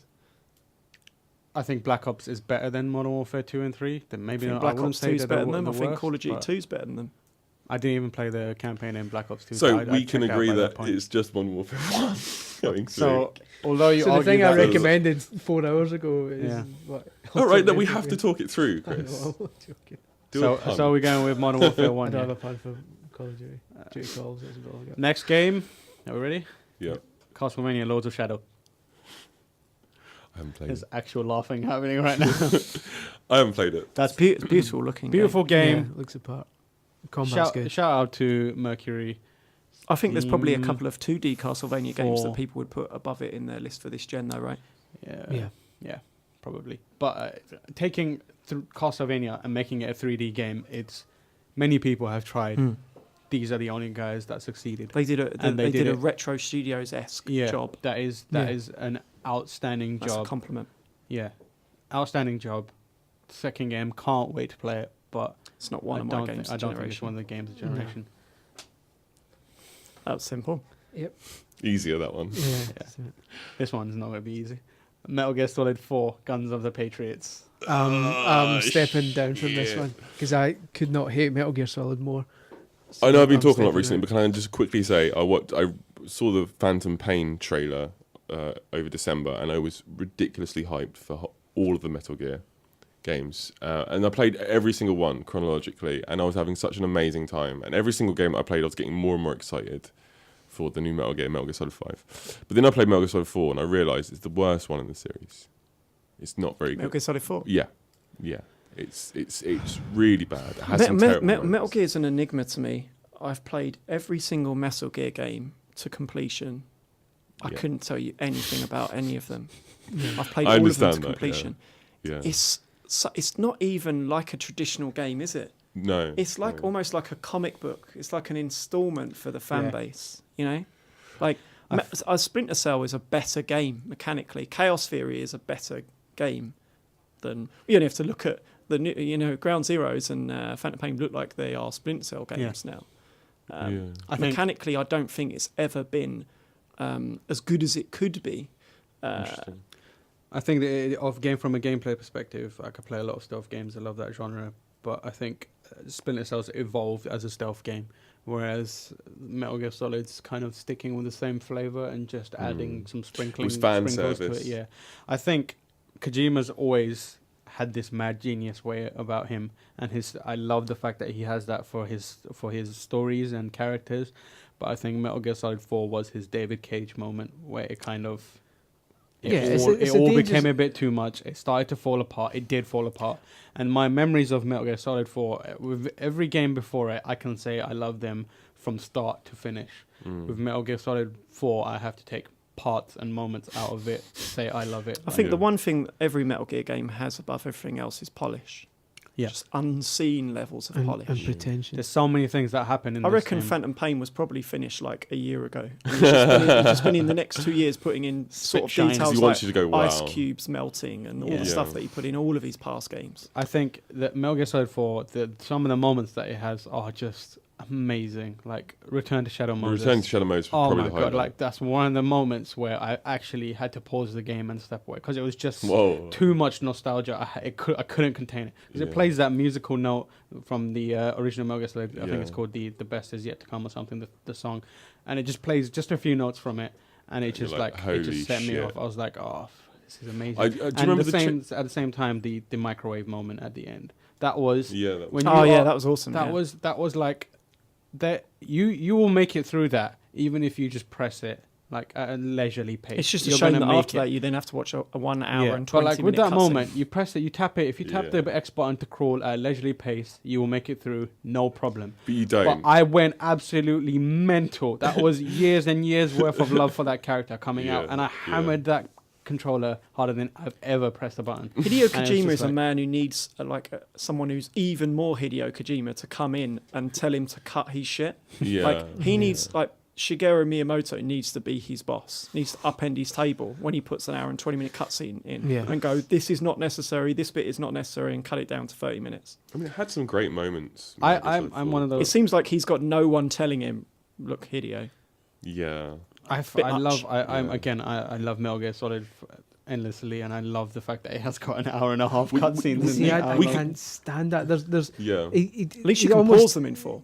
Yeah, but I mean, revolutionary. It's almost like he's untouchable when you can't. But some of the cutscenes in Metal Gear Solid series are some of those pretentious things. Well, here's the thing. It's fine you to can say tell Braid's Tamoor. pretentious, and it's fine to say stuff like Fez is pretentious, but for some reason it's indulgent more than pretentious. Metal Gear Solid 4 I isn't understand as exactly. war and all this kind of stuff. You can tell Tamoor is a fan of Metal Gear Solid because he's criticising so many things about 4, but he doesn't criticise the storyline. And to be honest, neither would I, because there is a really fine line between David Cage levels of annoying and what Hideo Kojima does, which is just weird. It's so weird. Yeah, it's weird. It's so, not bad. It's weird. It's just so weird. It's endearing. I said that he's had his Hideo Kojima, his David Cage moment, and the fact that it's too indulgent in himself. Like he could have done a lot of that stuff in less time. Yeah. But the thing is, the difference between having an hour, he's always had these lengthy cutscenes. The difference with Metal Gear Solid 4 is, in Metal Gear Solid 1, 2, 3, he had long cutscenes, but I enjoyed watching them, and they were fun, and they were interesting.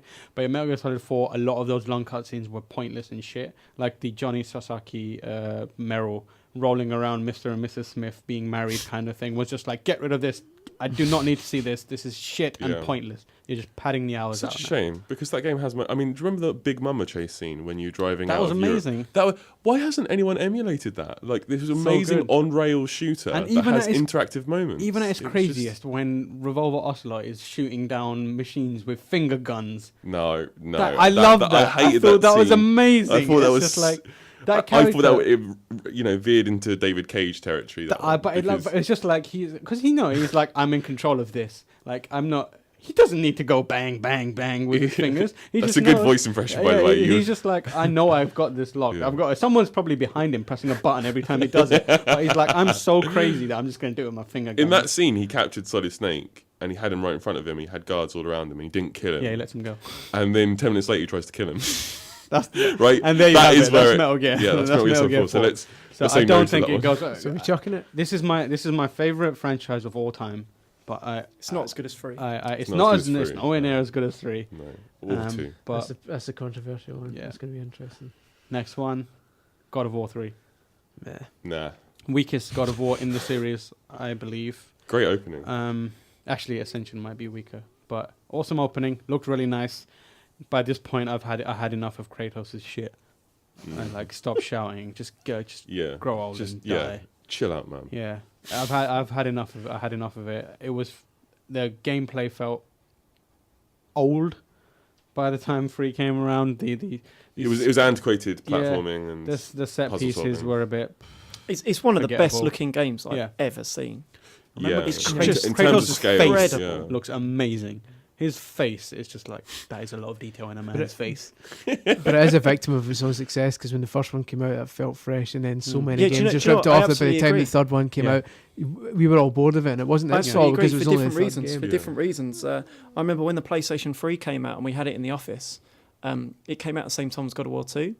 God of War 2 looked better on PS2 than any launch game on PS3. Yeah. God of War 2 was incredible. That is a pinnacle of that Scale series. and action. I just think it had to live up to God of War 2. Mm-hmm. Yeah, it peaked at 2 and it's been downhill. God of War 3 is a great PSP game. games were great. I thoroughly enjoyed it, but I think the sales have it had a reflected hard- that as well. I mean, it hasn't really had that blockbuster appeal since 2. Yeah, the portable games were better than God of War 3, I think. Yeah, apparently people they're great. Really high. But I don't think God of War 3 deserves to be one of the games of this generation. Next up is Alan Wake. I really liked Alan Wake. I would understand if it didn't go through, but I enjoyed Alan that Wake, from but it's start not to a finish. It's not a game of not the a game of the generation. generation, is it? I did have a great I think time with it, but it's flattering it a little bit that it's made it onto this long list. I think in hindsight that game's a bit No, dubious. I think it's fine being on this list. I think it justifies a place on the list. on the long list. You Yeah. mean? Yeah. I mean, but it's a good. You know what I not really the like about shortlist. Alan Wake, and it's not like any sort of mythology that any other developer would take, because its origins are in an open world game, and they've gone, oh bugger that, will make a linear game.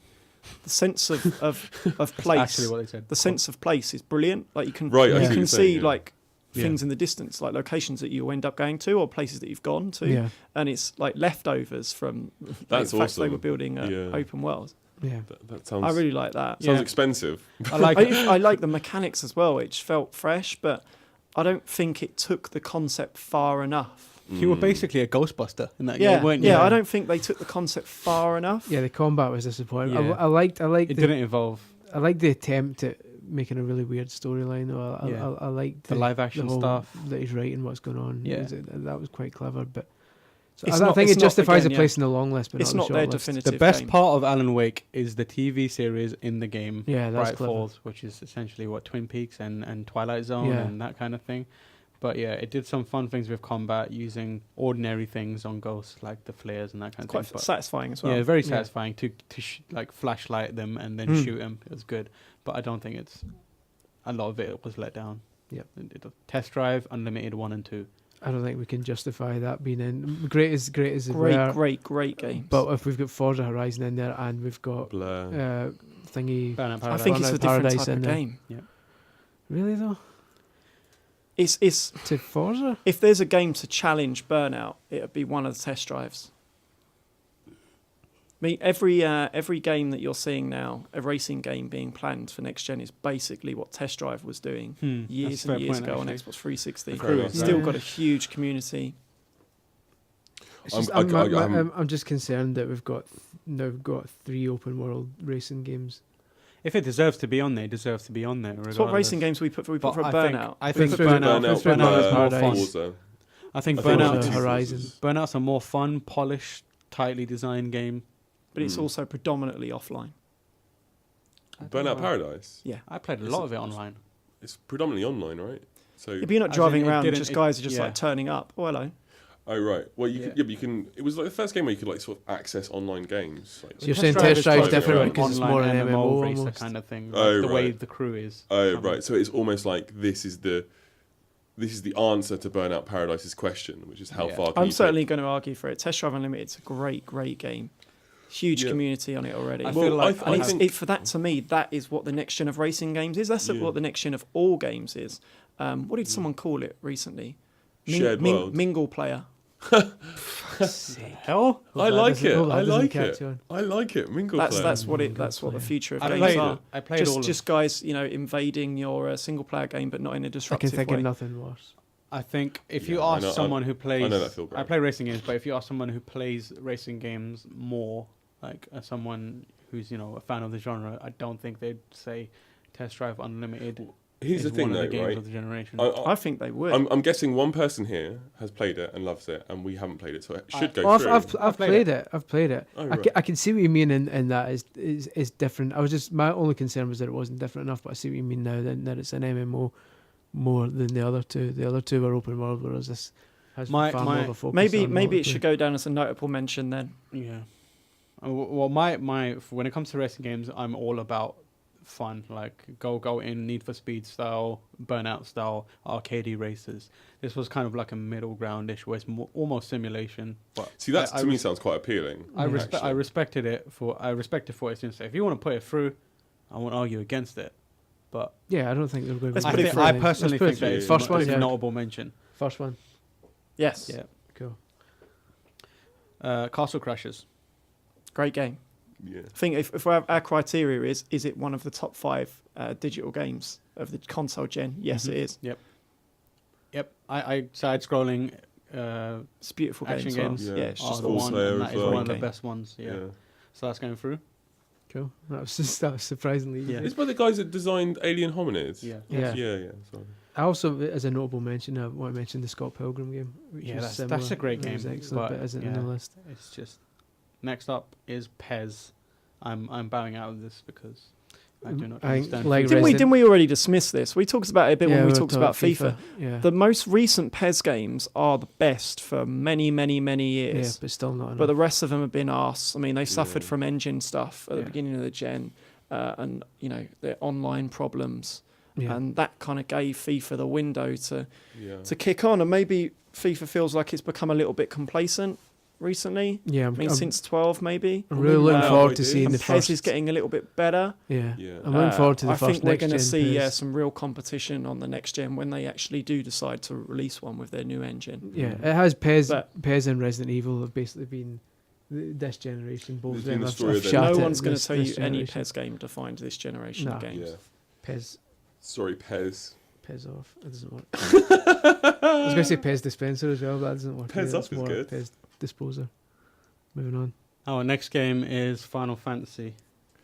Which one? None of them. There've been many lightnings returning in this generation. How about, does anyone want to nominate any Final Fantasy game of this generation? Does anyone play JRPGs other than me? And Yeah, you, but Chris, right? I had Bit of Blue I Dragon. don't think. I don't. Yeah. Oh, you're shit. talking. Bit of Lost Odyssey. I think. Yeah.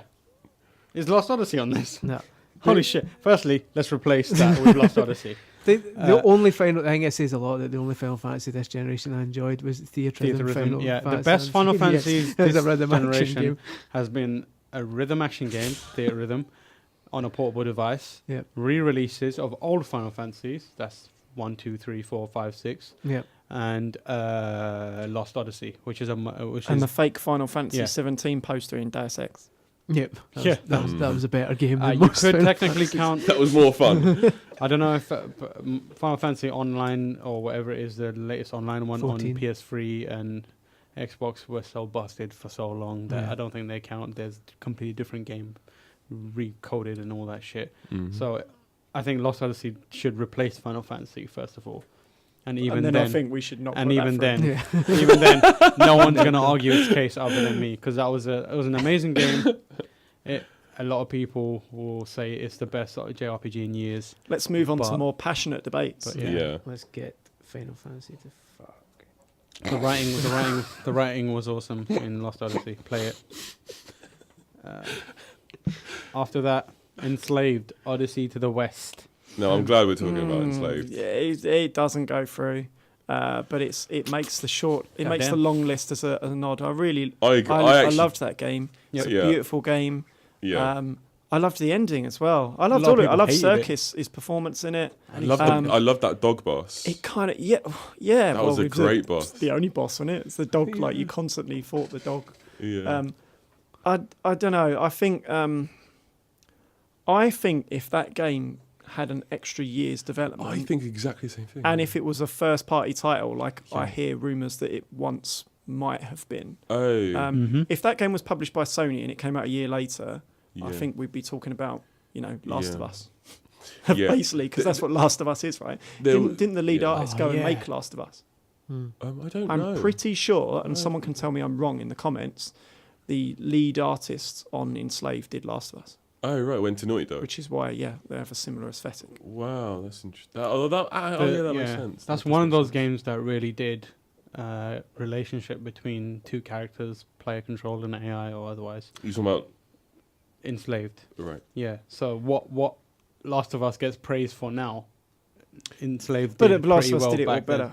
Yeah, it did it all Last better. of Us but that feels was like they got a second Yeah. go to make the game again. yeah. And they We did shouldn't it be talking better. about progenitors either because Ico did it better. Yeah, than yeah. But like, Enslaved. I mean, Trip was more human than. Yeah, I loved Yoda. Circus' performance. I Yeah. thought it was brilliant. What a great opening as well. Do you remember you're on a plane, weren't you, or something? Do you remember? I love that it's just inspired by cinematic sort inspired of by the classic, Journey to the West, which is kind of like I love that because it's inspired so many other things that I love, like Dragon Ball Z and all this other stuff, and anime, a bunch of animes and other Yeah. Japanese fiction. But It was also yeah. written by Alex Garland. yeah, Um, who I've already praised thoroughly for DMC and I Oh, thought, yeah. I thought Did the Alex writing was really Garland- good. did Yeah, he Alex works Garland- with Ninja Theory yeah, a lot. he looked Oh my over the God. script for it, and he's currently writing Logan's Run with Ken Ken Levine. Yeah.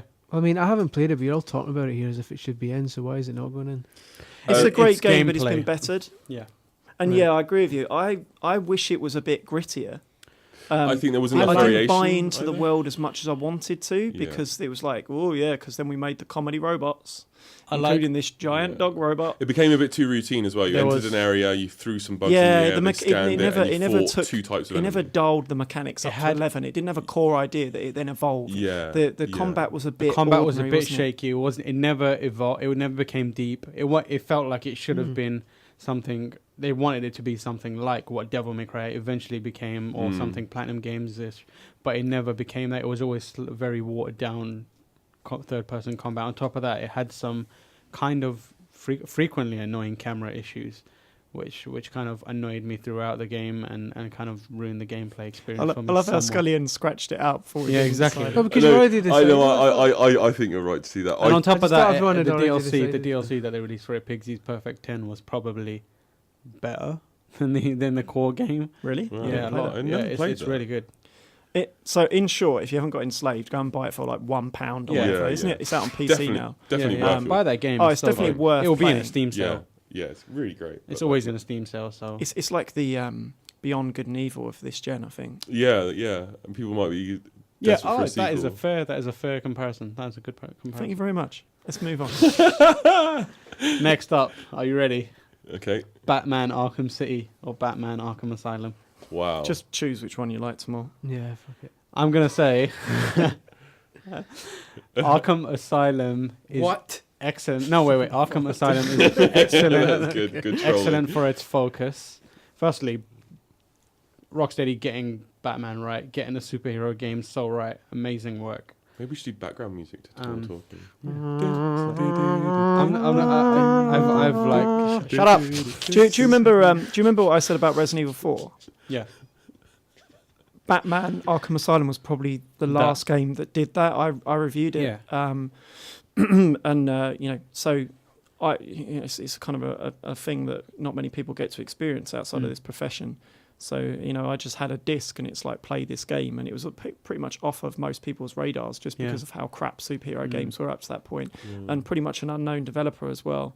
Rocksteady. yeah. Well, they've done a couple of crappy Urban games. Reign. That was the last Yeah. one. Yeah. Like the big surprise. Oh my god, you've got to play this Batman game. It's brilliant. Yeah. And, Yeah, I don't it was really it care was about like Batman. this. Holy shit! This game is incredible. They just nailed moment. it. So many ideas. Yeah, Well, here's the thing. I think there's an argument to put both through. I think I Arkham think- Asylum I had think those one is- amazing one is mental breakdown yeah. moments. well, Arkham Asylum is an amazing focused Yeah. action game, and Arkham City is one of my favorite open world games Yeah. ever. It's just I think like they're I both really very like different games, and I would Yeah. put them through. Yeah. No, I So want would I. to put them both through Like, as well. if you're going to ask me if I want to put 2 Batman Let's games put them both through Let's so put them that I through, don't have to yeah. row with Tamoor later. Chris, what do you think? I preferred Asylum to City. I liked how City was an open world game, but the city itself didn't really grip me. Oh, I wrote a like on that city, man. Fair enough. I know it's I just wrote an my entire personal feature on it's just how my- amazing that That's city fine. is. This is my personal. Fair enough. That city is I was incredible. happier just gliding through most of it. Do you know? I don't. I was going to say something about Skyward Sword. I won't, because we will go on for ages. Yep. Let's move on. So both of those are going through? Yep. Yeah. Needlessly. So happy. yeah. Oh, yeah. Next up, Lego Star Wars. Nah. I mean, I haven't Any played. of them? I haven't played it, but nah. Isn't Lego Marvel the best? Sorry, Was it No, Lego, but Lego that's Star really Wars unfair. 2? It It's was the best Star Wars one. the best one was the one that combined 1 and 2, or the full thing that Yeah, had the episodes 1 complete to 6. trilogy, or what it was Yeah. called, even though it's just 2 games. The Yeah. complete saga. Yeah, because that was the only one. Well, no, Lego Star Wars 2 and Lego Star Wars: A Complete Saga were the only 2 this gen. I think that 'Cause was the first the, Lego that was, Star I Wars think that was was the the gen peak of before. the series. Yeah, I everything think else it is became a everything bit else is- it It's- repetitive it was- when they it started was doing a modern- Batman, Indiana Jones, and Harry Potter. And right. Yeah, See, I started giving Lego games a try during that phase, and that's why I was. Oh put- yeah, I was the put first off one you play, completely. you'll love. yeah. Star Wars 2 for me was the peak of the series, or around there. I mean, obviously Saga would have come out afterwards. That was 2 was Um, the original trilogy, wasn't it? 4, 5, 6. Yes, it was. Yeah, because the first No, it one wasn't was the prequel first. Was the trilogy. prequel. Yeah, that was the best one. You're right. The Lego Star Wars 2 that had episodes 4, 5, and 6. I think they deserve to go in just for what a force in the. Well, No, you yeah. consider They've you consider become. that It's that such an force. accessible game. Yeah, Anyone can play that game. We talk about accessibility a lot during these podcasts.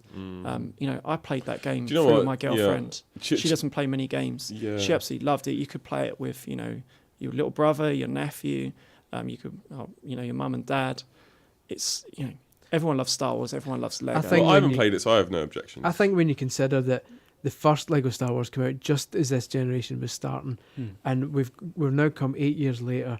There's Lego Marvel, which it's still using the same basic mechanics, but just building on it with extra features and stuff. And that we're still talking about how great Lego Marvel is, shows that it's a game engine and it's easy to play mechanics that have lasted an entire generation and are still considered enjoyable. It's had a couple of dips. Do we agree that like around Lego then Pirates those Star was Wars rubbish, games, the original Star Wars ones were the peak of the series? Yeah, because Star Wars is that thing that it's just that everyone can relate to. Like Lego Yeah. Pirates, if you haven't seen the Pirates of the Caribbean movies, you won't like it that Tamoor, much. tell If you're me you about- didn't play Lego Batman.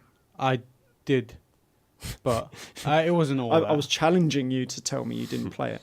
No, I played a Had bit. Batman written on it. I played a bit of it, yeah. And do you know what? I It played didn't like take with half me an hour. like, for some. I ran into a game breaking bug straight away, so I was just out of it by that point.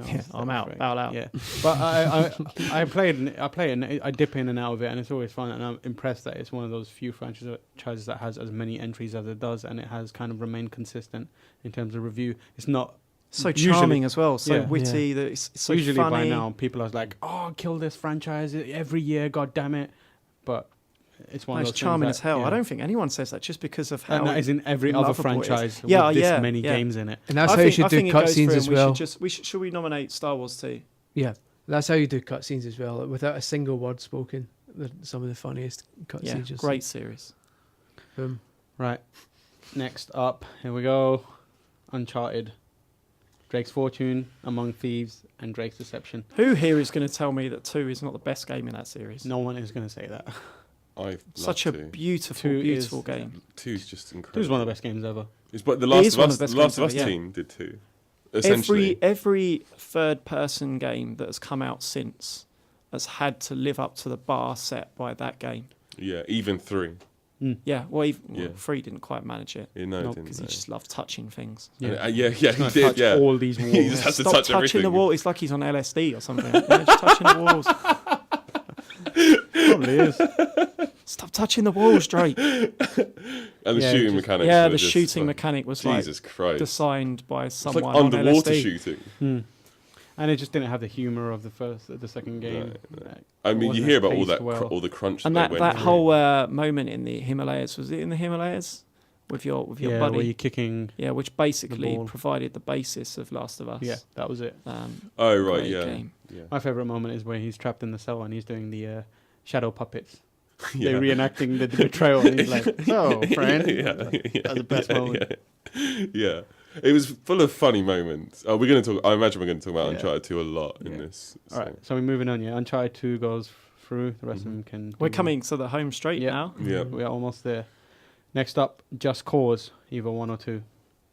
I love Just Cause. You love Just Cause, don't you? But Just I Cause 2 is realise so good. I'm in the minority. Yeah, We've just put like Sleeping Dogs and Saints Row through. Yeah, like Very different. I've played Just Cause 2 for a few hours, and it was just amazing. Sorry, I don't know why. Here's the thing, right? I hope people listening to this can understand. Like, I'm being berated for having normal consumption habits. I just imagine you've got this book just full of a list of game names in like half an hour, 3 hours. You know exactly how long you've spent on every game. No, I just want to, just in case, because I don't play these games as much the as total everyone game else. 3 hours is so specific. Impressive. But for actual playing entire It's a games, scattergun approach. Yeah. It's just the time. shotgun It's like of video 3 game hours is so consumers. specific. Right, I have 3 hours of gaming time reserved. Which shall I play today? I shall play 20 minutes of this. I played Arkham City for 2 hours and 33 minutes and came away jaded. Anyway, so I played this for a few hours, and it was really fun. It was really fun. But I played it after I played GTA 5, so it wasn't. That's a stunning game as well. The second one's just incredible. Yeah, some of the like the way everything moves is seamlessly. The fact you can be in a plane, jump out the plane, parachute down, fire a grappling gun into a car, shoot yourself into the car, and kick the guy out and be in the driving seat all in one. Yeah. I think it goes through. Which one? The second one. one. Second one did Yeah. did the seamless transitions and the scope way better. Yeah. Next up, Mirror's Edge. Are we on the final three? Yep. Mirror's Edge is I can't. Someone remind me. Someone in the comments will remind me. I said this about another game. It's one of 2 games where I've actually shouted and swore at the television. It's like if the commenters could have seen me actually shout 6 out of 10 at the television on my own. God, you shout review scores at games. It's such a flawed gem. Yeah, it's the Yeah. only time I've shouted a review score at the game. I can't remember what did I say in this list. The other game was earlier. no, it was. I think it was like the last podcast we did. Podcast, yeah. There was another game that made me shout and swear at the television on my own. But oh god, I think it was like. I mean, and people know what I'm talking about. It's such a flawed gem. Dead Rising. You said about Dead Rising. No, it wasn't that. It was something else. It was a flawed gem. It was a flawed gem. Yeah. I mean, I remember like Beautiful. like it'd be stuff like where you'd it's difficult to make a platforming game in first person. They used to say it was impossible until Retro did it. Yeah. And even that would have taken someone of the ability of Miyamoto's come in and explain to them, oh, you should make him subtly look down as she jumps and stuff like that. Yeah. So it's difficult to do. I just remember like climbing a pipe and then looking up at the next pipe, pressing A to jump, die, fall to your death. Repeat 10 times. And then the 11th time it just randomly works. And the learning curve of that game is broken to hell. It's like, it goes like this. Your learning curve is like, one guy, one unarmed guy. Yeah. 2 unarmed guys. Yeah. 3 dudes with shotguns. And then you're like trying to beat 3 guys with shotguns. You've not. I think. But when it worked, it worked. Yeah, it's one of those games that But when it first came, that's one of those games where I played the demo and it sold me on it.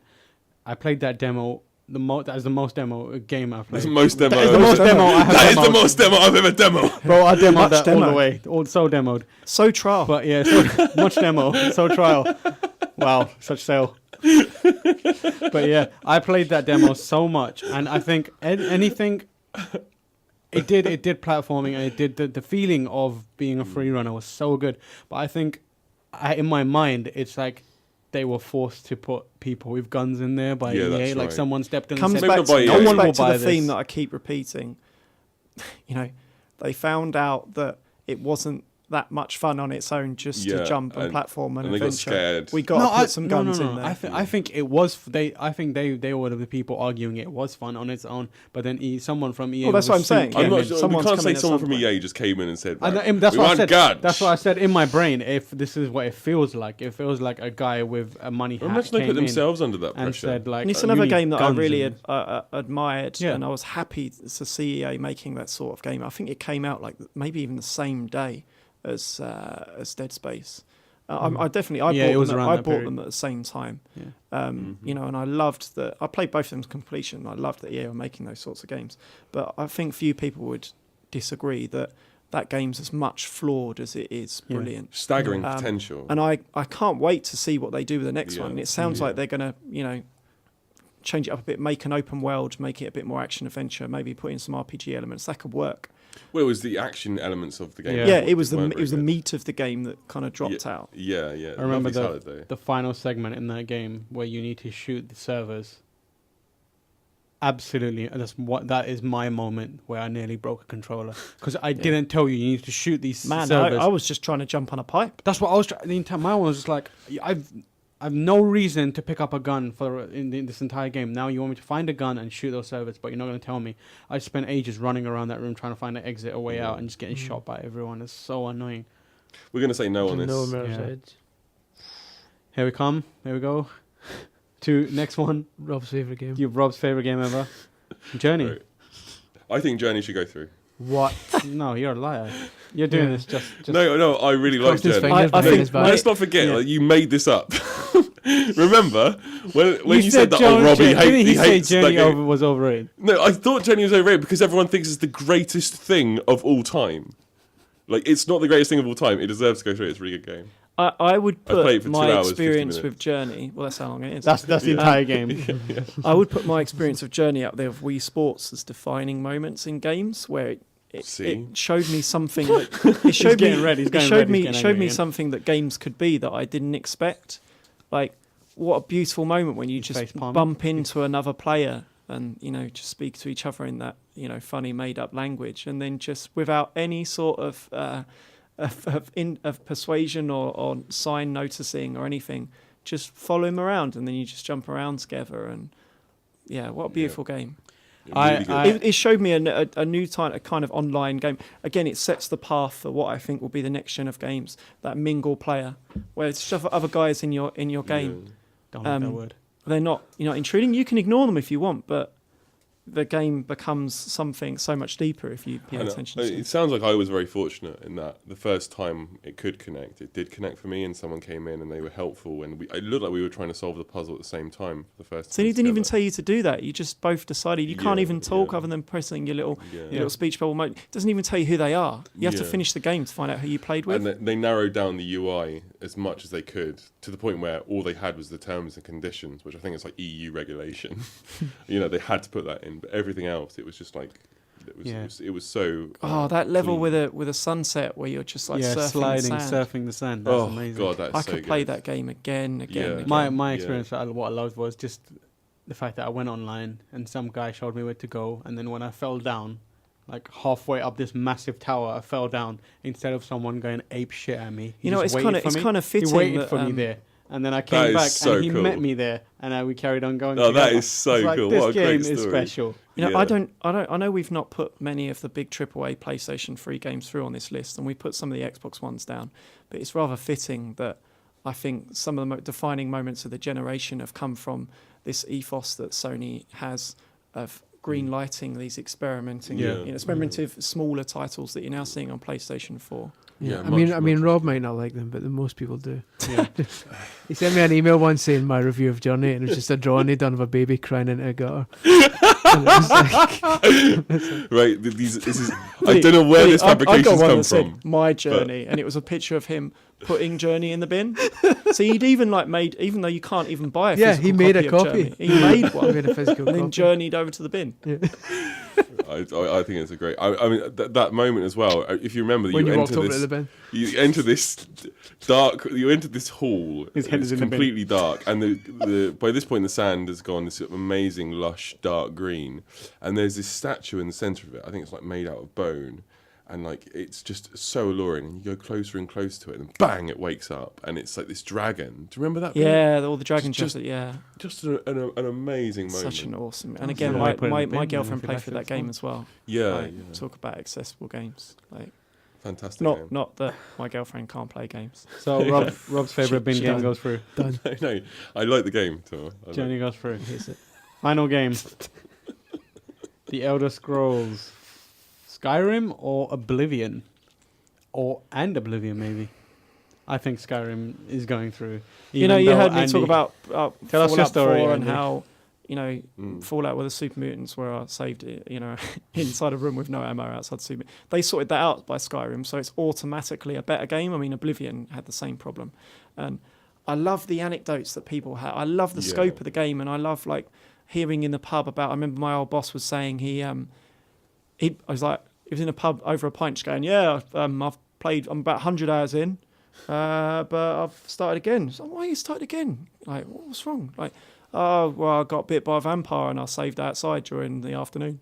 So I can't get into cover quick enough. So it's my 100 hours down the drain. Jesus. And that's like both what's great and what's bad with what was bad with Bethesda games. Like, what an amazing anecdote. Yeah. That's why people love Skyrim. Yeah. And that's why a lot of people hated the early games, just because you would, waste 100 hours through that. Skyrim is absolutely the better game from, again, an accessibility point of view for me, but I'm, I wouldn't take my opinion on this one too strongly, to be honest, because I was never a strong fan of Fallout 3 or Oblivion, both games that I would have played about 6 hours in, and then got horribly trapped somewhere and given up just because it didn't handhold me enough for me. So I need a game to entertain me. I don't want to go and look for it. Skyrim, I didn't get into it, but I would say that was to my taste. The others, I would say that there were a lot of stumbling blocks that prevented me from enjoying the game. Skyrim, it was just my own taste. I played that longer. I played it 10 hours in. And I just didn't feel compelled to carry on. Fair enough. For that sort of game, I perhaps needed a stronger narrative or something to compel me on to see it, and it wasn't to my taste. But I absolutely understand why everyone else absolutely adores it. The honest truth is I played Fallout and I loved it, and I put a lot of my life into that game, and I was actually quite scared of Skyrim. And there was a time when I had to work really hard, so I didn't play it at all. So I'm going to have to abstain, unfortunately. I think it's going to be remembered as one of the games of this generation, and that's what we're creating a list of. So I don't think I mean I love that game. I played it for 200 hours. Shit. Watch my brother play it for another 200 hours. Shit, man. So that's like 400 hours of Skyrim happening in my house. And there's always Skyrim happening always. And then I played halfway through it again on PC or something like that, just like screwing around. Chris? And it's such a good game. I'm really surprised that Bethesda didn't sign up. Who are the guys who did New Vegas? Obsidian. Yeah. I'm really surprised they didn't sign them up to do a quick Skyrim 2. I think the Elder Scrolls is people would have adored precious that to them right they now. Have that sort of Bethesda have that sort of Blizzard DNA about them, in that they will only release something when it's good enough. Unless it's Fallout, yeah. Well, they let the guys do New Vegas. Yeah, but I think wasn't that part. People would have adored more Skyrim. They would absolutely that was born adored from it. a legal. But again, look at the quality though. of New Vegas. Like that's not. That was the first time in a while they've let. I think, if I'm not wrong about this, that was the first time in a while they let Obsidian do another Bethesda game, and Obsidian are well good at making other people's sequels. Yeah, but they kind of do. They don't do it that well. They don't do it that well, and I think that after Fallout, which New Vegas was fine, but it was kind of not to Fallout. But I think people would have accepted that. People adored and were obsessed with Skyrim. Maybe so people would. I mean, like 12 months later, here's some more Skyrim. Yeah, but people perhaps not quite as good, but it's more content within. The amazing thing about Skyrim is the world and the scope, right? Just make me some more missions. That's what New Vegas is. I think people would have enjoyed it, or people would have accepted it, but I think Bethesda would not want. But to we are digressing massively. Their own. Yeah. Well, it looks like Skyrim's definitely going through. Skyrim, and what about Oblivion? Oblivion, I don't think. Oblivion was awesome. Again, I think the barometer that we've set for that is do they complement each other, and I just think Skyrim surpassed it. Oblivion had awesome guilds, and it was fun in terms of going through the gates and stuff like that. But I think Skyrim is that our last game? That is our full list. We have all of them. We do have Minecraft. I don't think anyone's going to argue that it shouldn't be in there. One of the most important games of the last few years. Yeah, probably one of the most important games of the last 10 years. I mean, but we should clarify, we are just voting for the Xbox 360 version, right? I hate it. Why do you hate it? You don't really hate it, though. I don't like it, but and I realise most people do. Why don't you like Minecraft? Why? Because I'm not a very creative person. I like to... You are a very creative person. Yeah, but it's not... No, but listen, no. I should specify. when it comes do you to not like games writing, either? no, when it comes to writing and creative writing, I can do that, but Mm. not when it comes to creating my own worlds, which I can't Oh, really say okay. well with a Scottish accent. I was always always imagined that most people playing games wanted to make games as well because See, I don't have that sort of. No, I don't think that's true. I always I think daydream about as games. Mr. Crossley's proved countless times throughout. Daydream about 5 this, minutes of games. As Mr. Crossley's proved countless times throughout this discussion, you can appreciate a game even though you don't like it or you've not played it. Yeah, I appreciate that a lot of people will enjoy it, and I do like looking at the YouTube videos and being amazed at all the things people have made. It's just. Do you not like Lego? No. Oh, that actually. Yeah, explains it. and I don't Fair like enough. Little Big Planet or any kind of level editors in games or stuff like that. Fair enough. So, Any kind of customization. Yeah. I Well, I mean, I don't mind like, Mm. yeah, the odd character creation thing in a wrestling game or whatever, but other than that, it can do one. I know everyone talks about the amazing influence that Minecraft has had on the industry and everything like that, but I think we should also remember it is a very fun game as well, right? And also, as I've mentioned before, not too long ago, it represents kind of where I think, well, clearly games will go with the next console generation in, pulling down the boundaries in terms of persistent updates and user-generated content and stuff like that. So really just set its stall out to led the way where in that games sense. are going to go. And I certainly think it deserves to be in this list. So we put it through and we go to a vote later. Yeah. Yep, great. Sounds good.